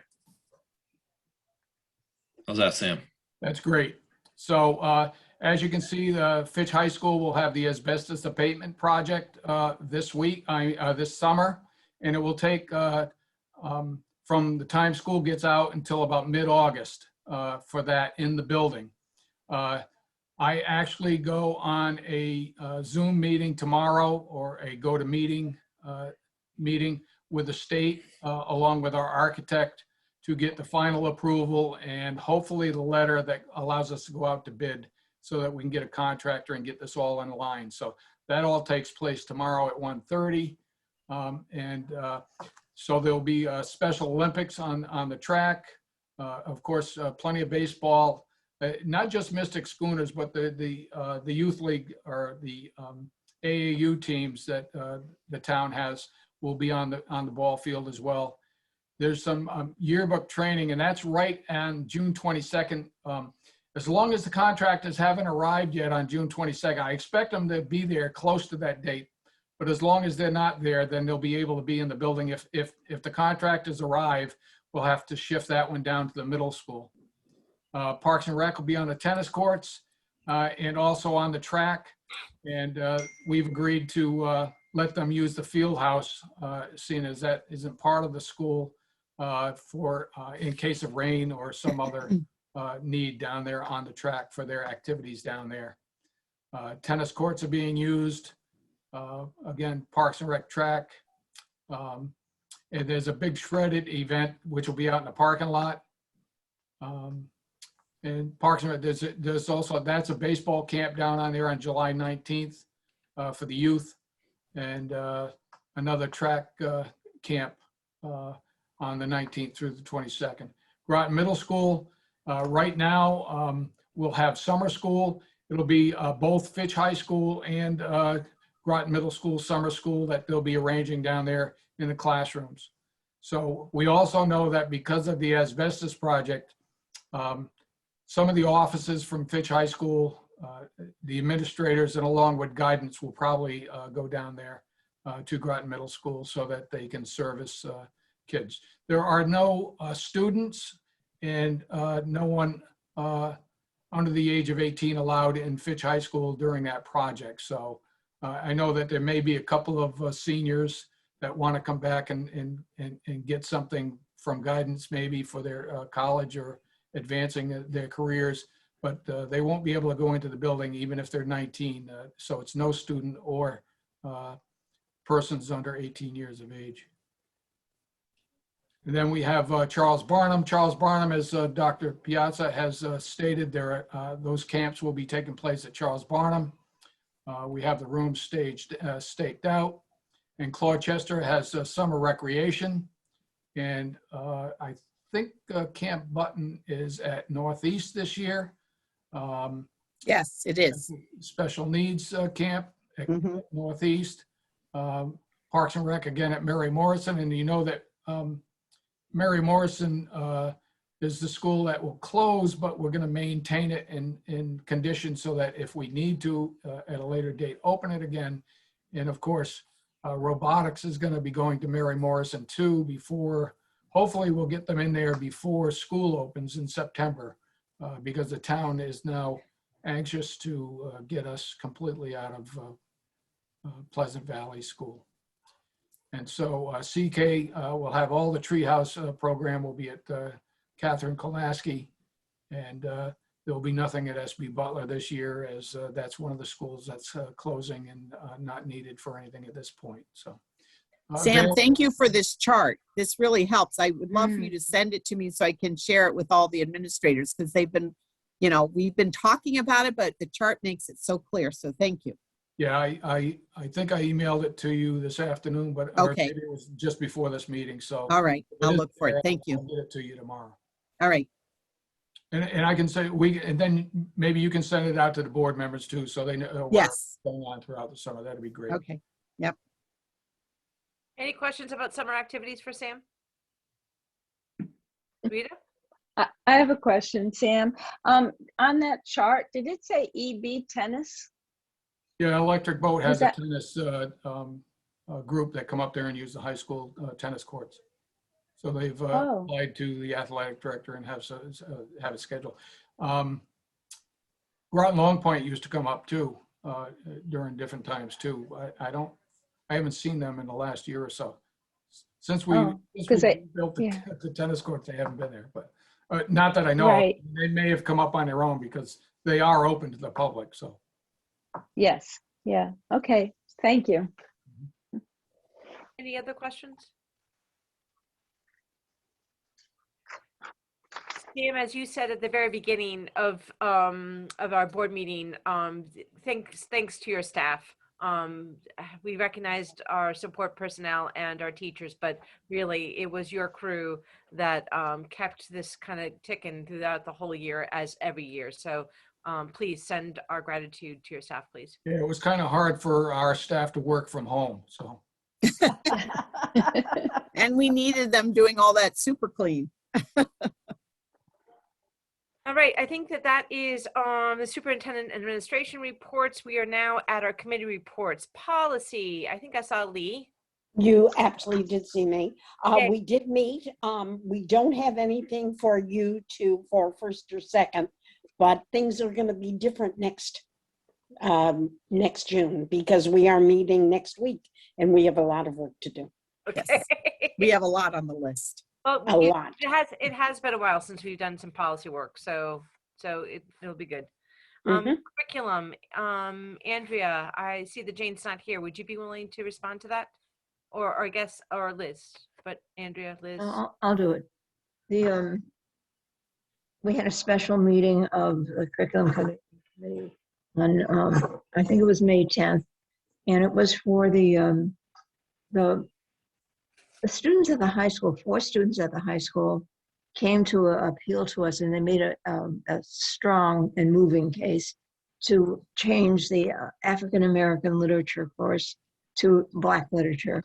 And the rationale is that many people of color, in particular Black who identify as Black do not always identify as African American. There may be Haitian, there may be many other ways to identify other than African American. So when we come to the board, we're going to advocate that that change be made. So that's it. Yay, students. I think what I was so amazed with was just listening to student voice. You know, it goes back to your point, Kim, that having those student representatives on the board, having them come to a curriculum meeting and be able to really show evidence of why this is important to them, or any of our meetings, is so valuable for us. So I did appreciate that very much. They were compelling and strong. Right. Yay. Yeah, I wanted to say too that they articulated their ideas so clearly. And it was also very nice to see,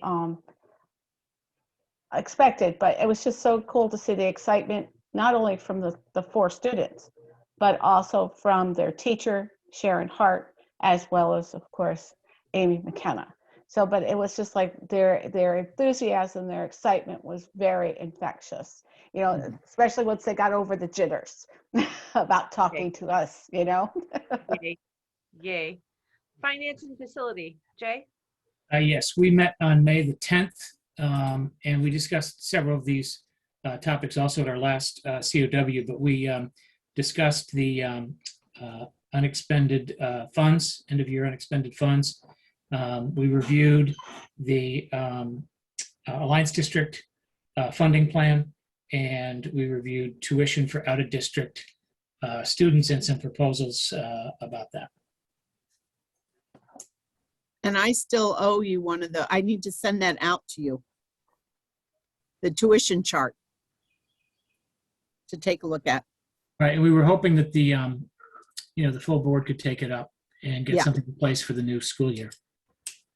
That's a must-have on our June committee of the whole. Jay. Yep. I mean, I wrote it down I did. because I remembered it like after I sent everything. There's a lot on your plate, Susan. Well, it's just, I got to write it down and remember where I put it.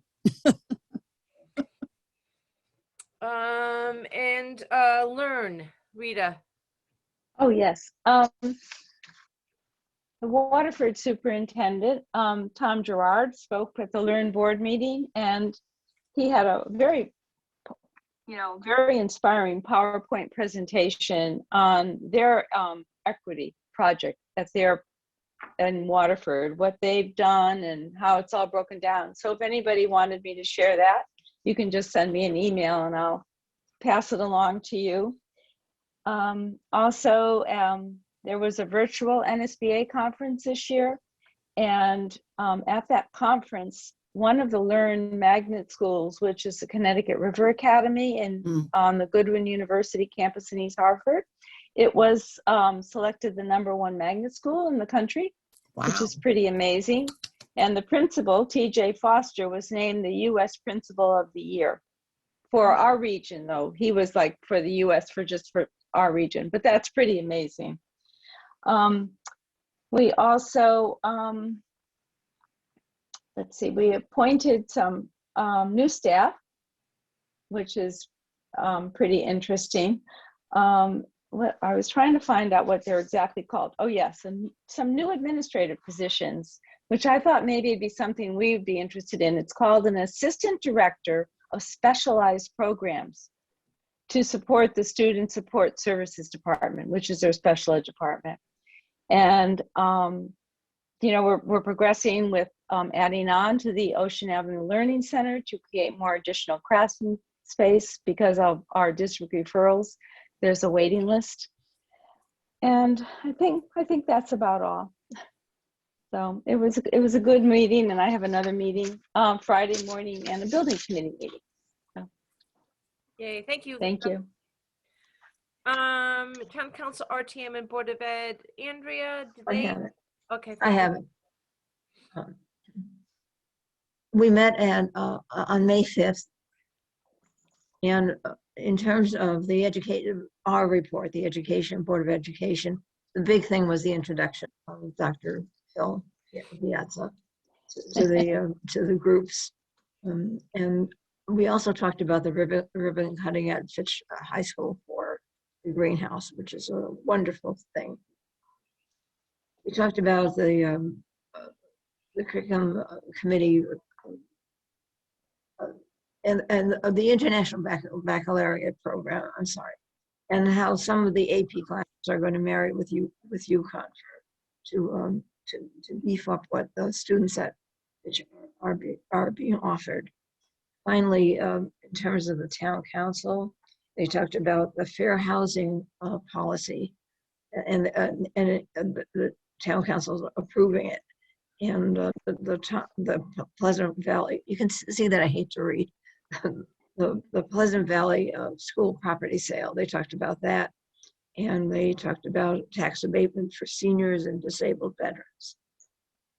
City council had no report. That was easy to read. The RTM report really consisted about talking about the Groton Heights property. And that was it. But don't ask me to read again. Okay, ma'am, I won't. And then the AGSA, GEA, and Board of Ed liaison, I believe we're meeting on Wednesday. Is that correct? And I think Beth had reached out to see who would like to do it in person. They were thinking of the par 4 again at the end of the year. So we just need to get that word back to them. I think she had gotten a lot of yeses, but she hadn't heard yet from board members. So just wanted to hear back. So what's that? No, we never sent it. received. I've never received it. I sent it to Kim. I didn't get it. Oh, so yes, I will send it out to the people who are part of the liaison. But I'm in for seeing people that have something below their shoulders. That would be really nice to see the Board of Ed, the district people. So yep. But I will send it on. Beth, that was totally my mistake. And I would love to if it was outside on their deck. Oh yeah, outside on the deck would be a really good idea. Yeah, we have asked for a reservation outside on the deck. Oh, good. Preferably. Thank you.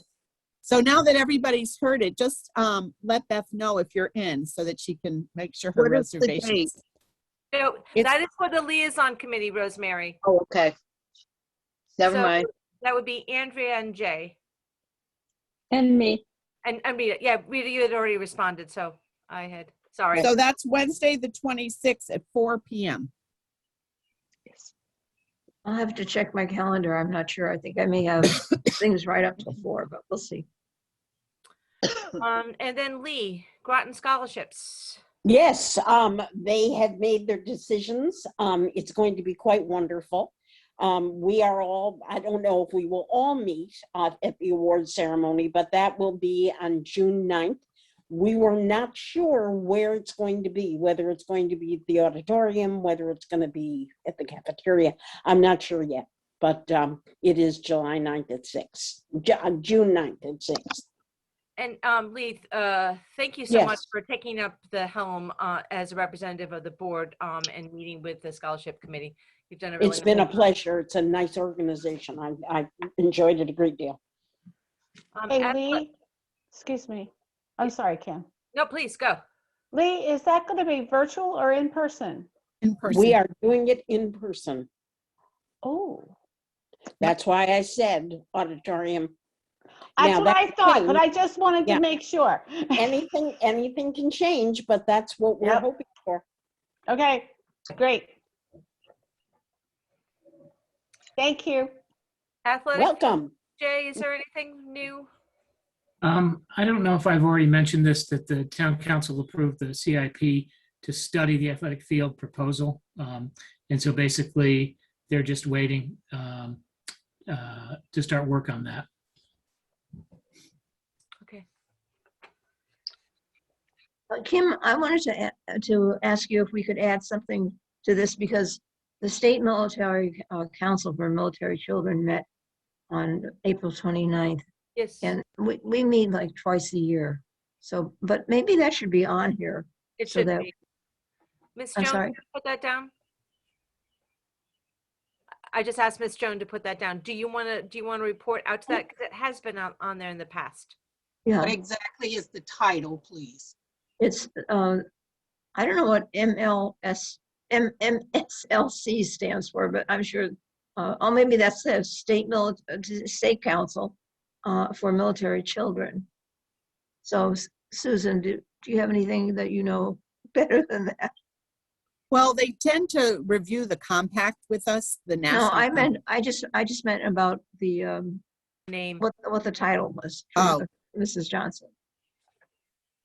I can double check in my, when I get have to the three office things. tomorrow. I have And three I'll things, see and you then then, if, Susan. I have three things, and then if you have anything else, Susan, maybe you can add to it. Okay. And that was that the big things was there's a tutor.com for military children that is offered in segments of 20 minutes, and it's free for military children. But there's a nominal fee for non-military, and maybe we can get that out to everybody to so that they have that at their convenience.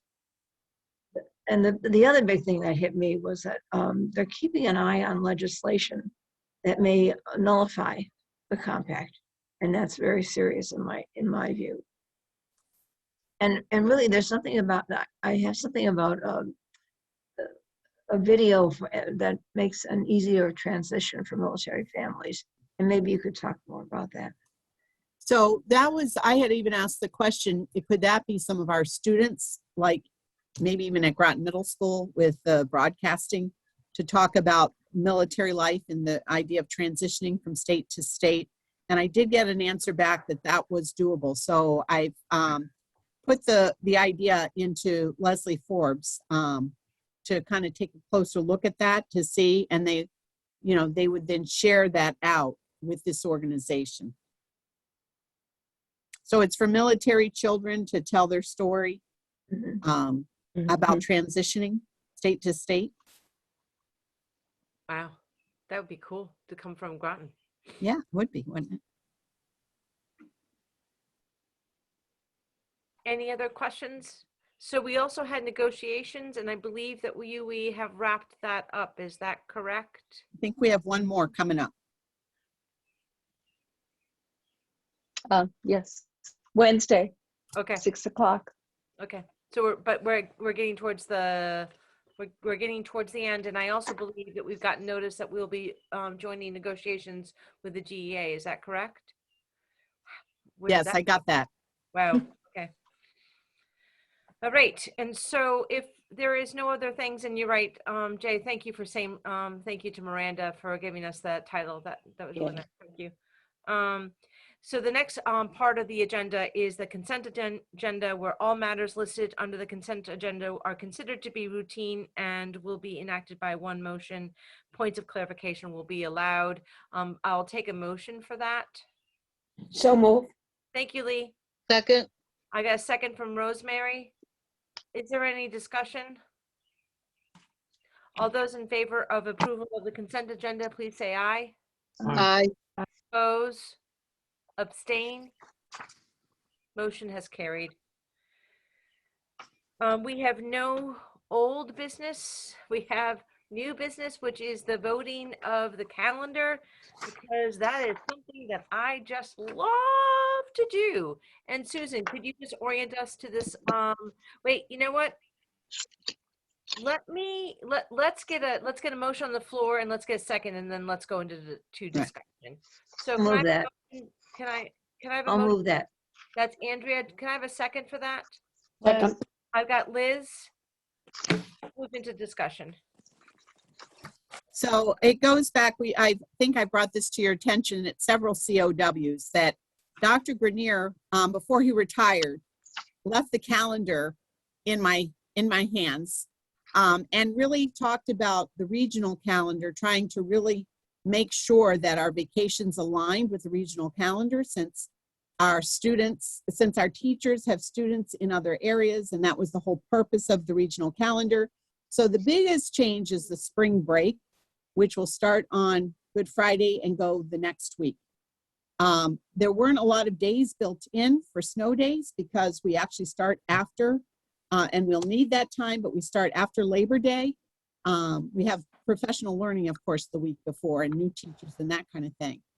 And then the third thing is that we've taken the TLI days and put them with the department days. So that gives teachers 3 hours of collaborative time, which I met with Groton Teaching and Learning, and they were really excited by this, and they've already started thinking about how well they can use those hours between the magnet themes, the MYP, and, you know, accelerating learning and working in departments. They have a lot on their plate, so this will give them quality time to do it, to do the work. So those are the three biggies. The, you know, spring break. We knew we were starting after Labor Day, and we still need that time because of, you know, the way the buildings are coming. We're really expecting for the buildings to be open a little sooner than Groton Middle School was. But if you remember, we had to go to remote learning at Groton Middle School for a week, just because at the very end, we kind of came to a little slowdown. So I think that's the safest way to go. I saw Rita and then Liz. Yeah, when I look at this calendar, doesn't it, and it says the first day of school, I can't quite understand in parentheses, is it 1-12? Grades 1 through 12. You asked me, I don't have my glasses on and I'm in the dark. Oh. It means grades so the 1 first through day, 12. It's Yeah, great. It's grades. It's grades. So that is before Labor Day. No. no, after Labor Day. 7. September 7th. 7th. Yeah. Oh, I see. So I we was thinking of typically the do a first. screening for our preschoolers and our kindergartners, Rita. And Yes. we started to do them in the spring, but this year we really weren't able to. So we'll do like we did last year, where we bring them in the start of the year when we bring in 1st through 12th grade. So they'll be coming in for orientation and for some assessments and kind of getting acclimated, transitioning. And then they come in full throttle the next week. Okay. So my question again is going to be about the voting. I believe now that we should go back to the town of Groton and ask them to maybe use some of our closed buildings, so we do not have to have a day off from school, change some of the voting so that we could get that November 2nd date back, since November always has so many vacation days and no contact for students. So, I mean, now that we will not own some of those buildings, if the town wants to use them. That's actually a really good idea. I wish I had thought of that before we finished the calendar. I think Sam is Well, we still can on still here, do so it.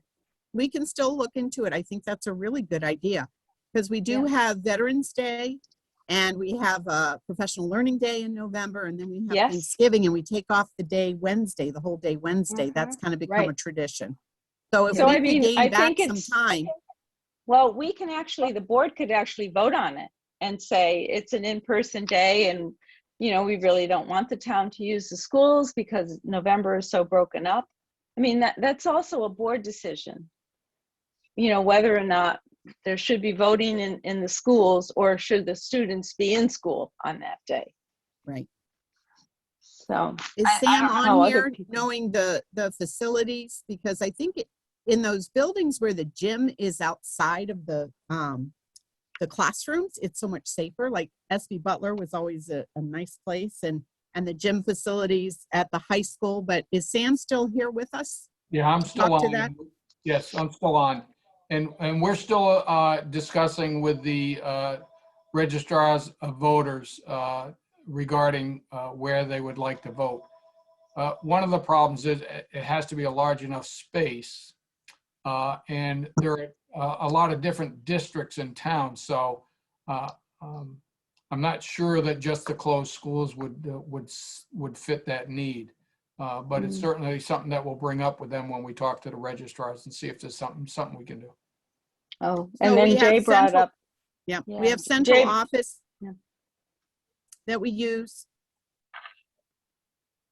Right. I And think, certainly I think Fitch, that's a mute point because I think Learn has used that, their district, or at least the region, the close schools have done some regional sort of PD where you can kind of go to different towns to kind of get different PD opportunities. So that might not work. So that sounds to me, Rita, that we could make whatever vote we would want to, but unless we sort of understand all the other points of contact around that day, that doesn't make a whole bunch of sense. Well, I think it'd be a very good COW topic for the future. Sure, Because it's really, when you look at November this year, it's just so broken up. And I'm not sure why we have a PD day on the 16th if it's going to be also on November 2nd. So I've got Liz. Okay. I just want to point out that, and I understand the reasoning behind this movement of the April vacation. I just want you all to realize that AP and IB testing are going to start right after that vacation. Yep. And that, honestly, having been in that field for working with those kids for that long a time, this is a real difficulty to have a vacation literally right before these high stakes tests take place. So I just want you to be aware that, you only have a couple of days, you get back from vacation, everybody's in vacation mode, and then all of a sudden you have to go into you don't have a lot of time, and it's very difficult for the kids. So, and the other thing I was going to say, and Rita, you made me think of this, was that, some school districts don't have November 11th. They don't take Veterans Day. They use it as a teaching day. And a lot of schools in the country do this. And that might be something we want to think about. I understand my husband's a vet, we live in a veteran community, but it's a teaching moment. There's a lot of things we could do with that day. And so I just want to throw that out there for a future discussion. But I'm just concerned, especially with that April, and I understand, teachers live all over the place and stuff, but the bottom line is our kids. And I just am concerned. I am concerned because it's just, 2 weeks is, that's not bad. At least you get in for 2 weeks. But 1 week or less, really, because usually the IB testing starts at the end of April. Just saying. Thank you, Liz. Jean? So if we've moved the April week later to align ourselves with other communities, I imagine the other communities are also, never mind the IB, but they also have students that take AP exams. Right. What's their experience been like? I don't expect an answer, by the way, but I'm just sort of curious. They must be thinking the same thing. so that week in April affects a lot of our assessments, even for elementary and middle school, because we really get started when they get back. So it's really a district thing that we do. So whether you have the week mid-April or the second week of April or the third week of April, it really doesn't matter. You really are preparing for the whole year or several years. You're preparing for the whole year for that. And you do want to get them back to give them some review. But other than that, it doesn't really, make too much of a difference in this case. It's a 1 week difference. And in the I vacation. just thought of this too. Suppose we're moving our April week to align with them, and at the same time they're moving their week up to align with us. How do we know that's So- not happening? Well, the regional calendar comes out, and that's what we base our calendar on. Okay. So, We know Leisured and yeah, okay. all of them, yeah, and Learn. So we're the oddballs? Well, for some reason, I guess we scheduled a spring break a week earlier than they did. So, Yeah, I'm with Liz. There's a problem with that. I understand the need, and it happens all over the state. But I do have a problem with just that proximity. And one more thing I have to say, in general, I'm in favor of not having to impose on the school buildings, although we have a lot of them, on election day. We have other municipal buildings. I know it's going to screw things up, and we have, 7 polling places. So probably more than anybody else around us. In fact, I know it's more than anybody else around us. And it's an imposition, but I hated the notion of having to close school on election day, just for that. And that's also part of the regional calendar with professional learning. And I think Jay had mentioned it, but it is a regional calendar. So we do regional PD. But I can certainly talk to Kate Erickson and my Learn counterparts to see what's going to happen for next year and what we're thinking, and bring those points up to them. That would be great if you could do that. Kim, I have one more thought. If we decided not to do the third week, but include Good Friday the week before in vacation, April 11th, I would propose having the students come back on the 20th and if we include Good Friday in that vacation week, have off Easter Monday, because I know that is a hardship for many families. So that's just a thought. If we wanted to do it that way instead and have that Monday off and then have, from the 19th on school. But that's just a thought.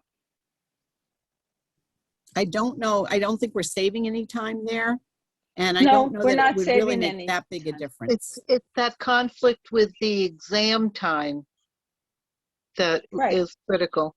Well, I think taking a week out of April conflicts with all of our testing periods. So we really have to be responsible for getting kids ready throughout the year.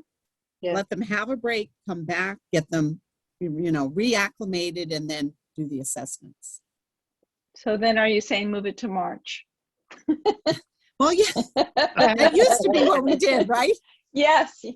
Well, Groton never did, but I think that's a great idea, especially since we no longer have February vacation and March is a very long month. Yeah. Yeah. It's a good teaching month though, as long as there's no snow. Any other questions on the calendar, Liz? I just had, Rita, you said that in jest, but I know states, in like my sister taught in the Midwest, they did not have February, they did not have April, they had March.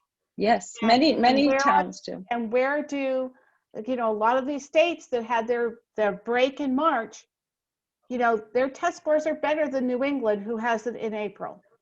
Just saying, sorry, it's been a pet peeve of mine for I'd have to many question years. the evidence on that one. Well, we need to get some evidence. Yeah. Right. That would be an interesting research project. Be an interesting thing for curriculum committee, maybe. Yeah. I'm in. Yeah, so I agree with Beth that it would have to be a regional decision for March because we run into the same reason why we have a regional calendar, which is that for buses and for teaching and stuff like that. But for purposes of this upcoming calendar, do we have any more discussion? Well, I mean, I'm not going to vote for it if you're going to pass it tonight, but that's just me. What are we keep using for the vacation in April? Are we going to go the week earlier or not? Because of if there's any way we can avoid that splashdown day for testing and reentry from vacation. Well, it won't be the same day. Well, no, but they're like a week apart. It's sort of like COVID time. It's whenever, but it's very close if you do it that way.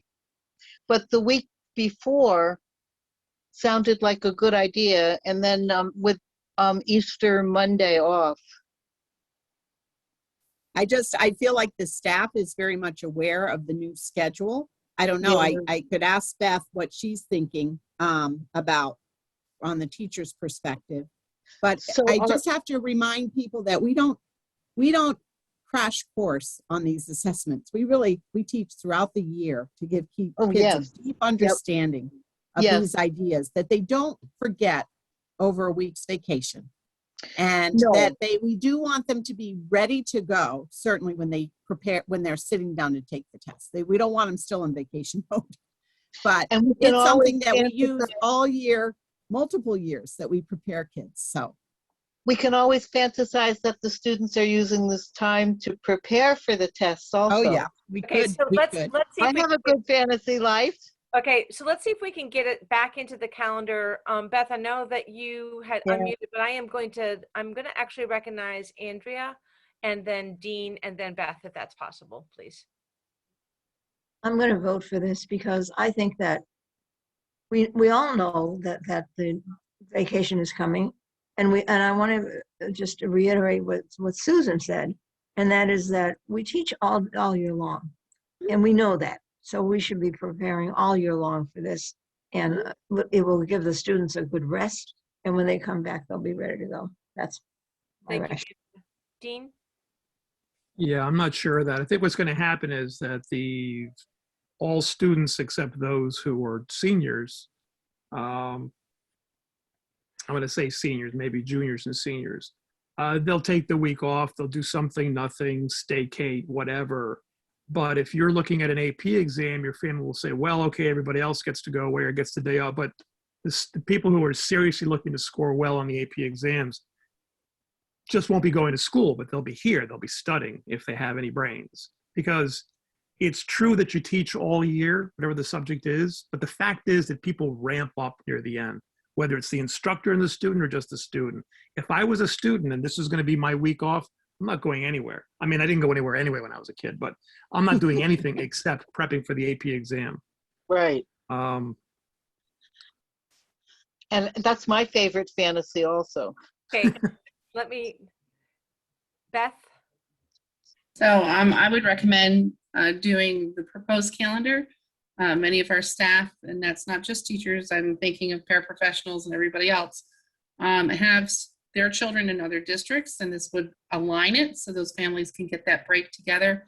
And anecdotally, I know the year that we did a break that late in April, and then we came back and started our SBAC testing, that was one of our best years in elementary, because the kids came back and they were rested, they were ready to go, they weren't so uptight about the tests.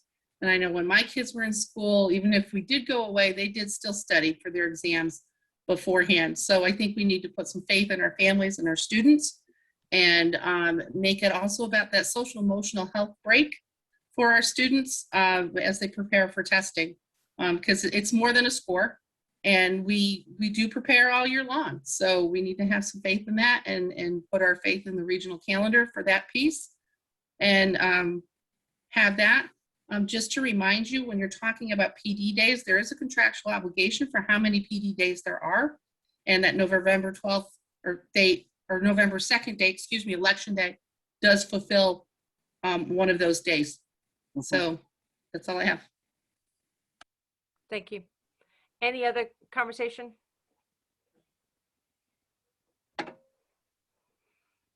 So in a call for a vote, all those in favor of the motion that's on the floor, which is to approve the 2021-2022 school calendar, please say aye. Aye. Aye. 1, 2, Andrea. Aye. 3, Lee.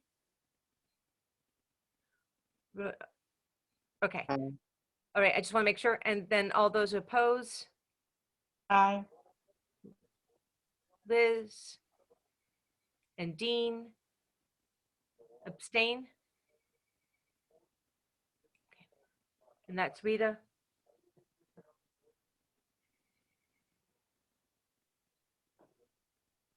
It passes. It Well- passes. It passes. Because there's 1, 2, 3, 4, 5. 5 that passed, 2 that said no, and one abstention. the majority of those voting and abstentions don't count. Oh, right. You're abstaining from voting, yeah. Right. I was just doing the math, and you got it. All right. So what was the final vote? Just out of curiosity. I couldn't understand. I didn't see 5 yeses. Unless to raise our hands, we can do Joan? that. Joan? Oh, maybe there were 5. Yes, there one? was. Okay. There was. Good to go? Yeah, there was 5 yeses, correct? Yes. Thank you. All right, letters and communication. I will start with Rita. No communications. Rosemary. I have attended the gas meeting and they have some interesting projects that would be interesting, I think, for students. But they're just tying up Prevention Week. And I also attended the board meeting for Sound Community Services, and their diaper day was wonderful. Very full, but in a good way. Thank you. Lee? Can you mute? Can you unmute? The fuchsia that I bought at our wonderful greenhouse is still alive. And I be wonderful. Mine too. Yay. Jay? I just want to say this is one of my favorite nights to be able to celebrate these teachers and staff and students, of course. And in that vein, I just wanted to note that one of our Fitch High School science teachers, Erica Watson, was just awarded her doctorate. Wow. She is now Doctor of Health Science in Clinical Health and Clinical Nutrition. So, and I'm sure there's many other faculty. And she's a Dr. Watson, I presume. She's Dr. Watson. Yep. What are you cheering about? We're going to pay her more now. She moves over one column, right? Dean, do you have any correspondence or communications? No. Liz? Just that the little kids in my neighborhood are so excited to be back to school, as well as their parents who are saying, thank you, God. But also that they're looking forward to the different camps that they very well received in this area. So I just wanted to say kudos to all of you who have put that together. Okay, but that's it. Thank you.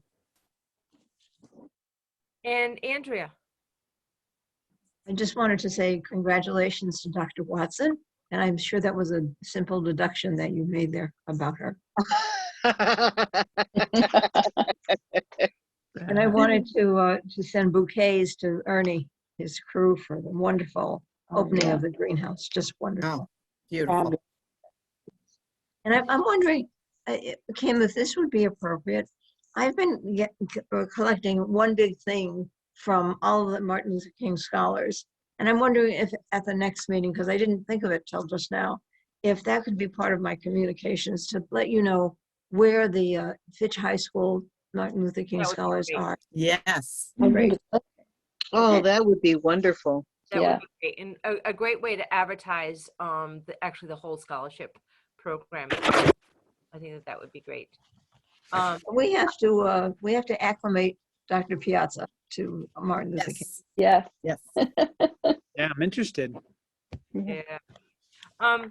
So I don't have any letters of communication. I do have an apology that I need to give to Beth Holler. You did send me that email, and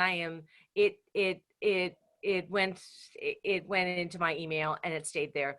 So I apologize. I was not trying to avoid the conversation. I don't think that's not my style anyways, but I wanted to do a public and personal apology to you about not passing that on to the people that needed to have it. And my apology goes to the other members of that committee that needed to get that. So for that, I send my apologies. Would you all like Joyce to send out just a reminder of place, time, and everything to the people on the committee? That would be great. Thank you. So just to note that we have some advanced planning, and it looks like everything around the Board of Education budget has gone through the RTM meeting because the meeting has ended. So I think that we're good with our budget, by the way. Just thought you guys want to know. I don't hear any more noises downstairs. And, but that's all there in terms of our future meeting dates. And I do want to say that tomorrow we were supposed to have like a more full retreat. Susan and I and Phil, when we got together, we were like, "Oh, it's coming so quickly," and we really needed to have more input from the board. So tomorrow's meeting should be quick and Same. dirty. And we're Is that for all of us? yes, it is. What time is it? I didn't know. That what time? What time is it? 6. 6. And that's. And will it should Zoom- just be about an hour. We're gonna really get your ideas for the planning. For when, hopefully, this summer we can meet in person and have a good meal together. That would be wonderful. Wouldn't that be wonderful? So, Yes. so I just wanted to say that, so instead of having a full-on retreat, that we weren't quite sure what the direction needed to be, we wanted to all get together and have us kind of say, you know, and it could be, once again, in a series of different retreats, which I would, I think there's a benefit for it as well. But so tomorrow, it should be a quick and dirty sort of planning session for the whole board to come together to look at a retreat. That's what. So bring your good ideas with you. Kim, Yep. before you leave, could Susan, could you just remind everybody when graduation is? It's not on that calendar. Not on the, you know, our board, in our board packet. And I It's just Friday, the 18th, and there's a rain date of the 19th. There is a rain date this year. Okay. Because we can only do it outdoors. So Right. we're gonna be praying for sunshine. Okay, and are they doing, how are the diplomas going to be awarded? Well, we're gonna be giving them out in person. So, I you know, just didn't know if the students board were going members- by or I think- picking something up or how it was going to happen. Well, I think it's gonna be done in the traditional fashion, and then I know the board members come up and help hand out along with So the maybe- superintendent and the staff. So maybe we 2 should. years ago we weren't, but So maybe we should get clarification. This will kind of be Ted's first sort of like Yeah. normal graduation, and so maybe Yeah. Phil and Susan need to get to Ted to find out really how they want the board's participation in the doing of the diploma. That makes the most sense. Liz? And I just emailed Ted to tell him I was going to attend. So if you are interested in attending, if you plan on attending, he said to either contact him or Matt Brown. So once again, Susan, maybe we can get a circle around, and so that it could be one central place, so that not everyone's kind of pinging Ted. But maybe Joyce can give all that information. Yeah, I'll have Joyce on that one. She'll be good at that. Usually that happens, and also the robes, if you're going, you know, they said you didn't have to put an order in for them if you were signed up for last year's. That never happened, but then I never heard anything, so. I've been asking about that too, Rita. I will follow up because I haven't gotten an answer yet. Yeah, okay, thank you. So I'll follow up on that one. If you ordered last year, they have all your information. So Right. they're going to reorder for this year. But don't you think, I mean, usually they come about the second week of June, so I was just curious. You know, Yeah, they they come in early. There's still there's still time. It's Yeah. coming. She's gonna get information. Okay. Any other for future dates? Nope. Okay, agenda topics, we're gonna have about voting and school use and calendar, but I'm kind of thinking that the calendar needs to go on a more regional. Susan needs to bring that to Learn. Rita, maybe you could bring that to Learn. Yep, I will. Yeah.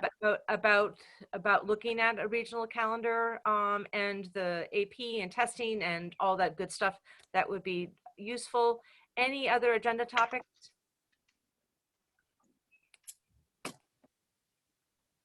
Oh, I had a question. This would be for a curriculum. With the change to the course at Fitch, is it the Black History course? Is it also going? No, it's Black literature. Black literature, African American literature, African American That's- literature. Is that to Black. separate from the new course that's going to be taught on equity? Yes, yes. And does that one also include American Indian, the one on equity? That was my question, if you had approved that in curriculum. So No. the course that was approved, that Carmita brought it to us, was African American history, and then also I think Hispanic history. There is a Native American history course that's being developed at the state level, and I'm sure we'll hear Yes. more about that soon. So Okay. maybe it's, because I don't want to have a discussion about something that's not on the agenda.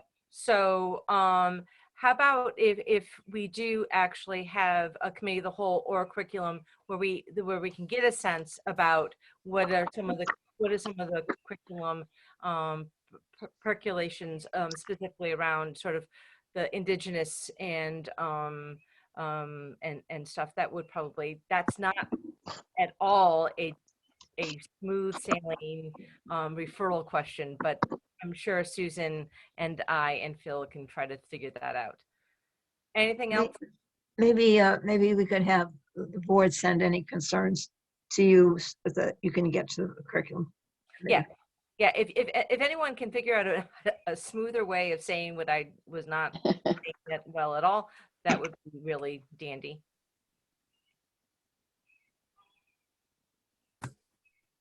What I have to say is smooth and dandy and quick. Motion to adjourn.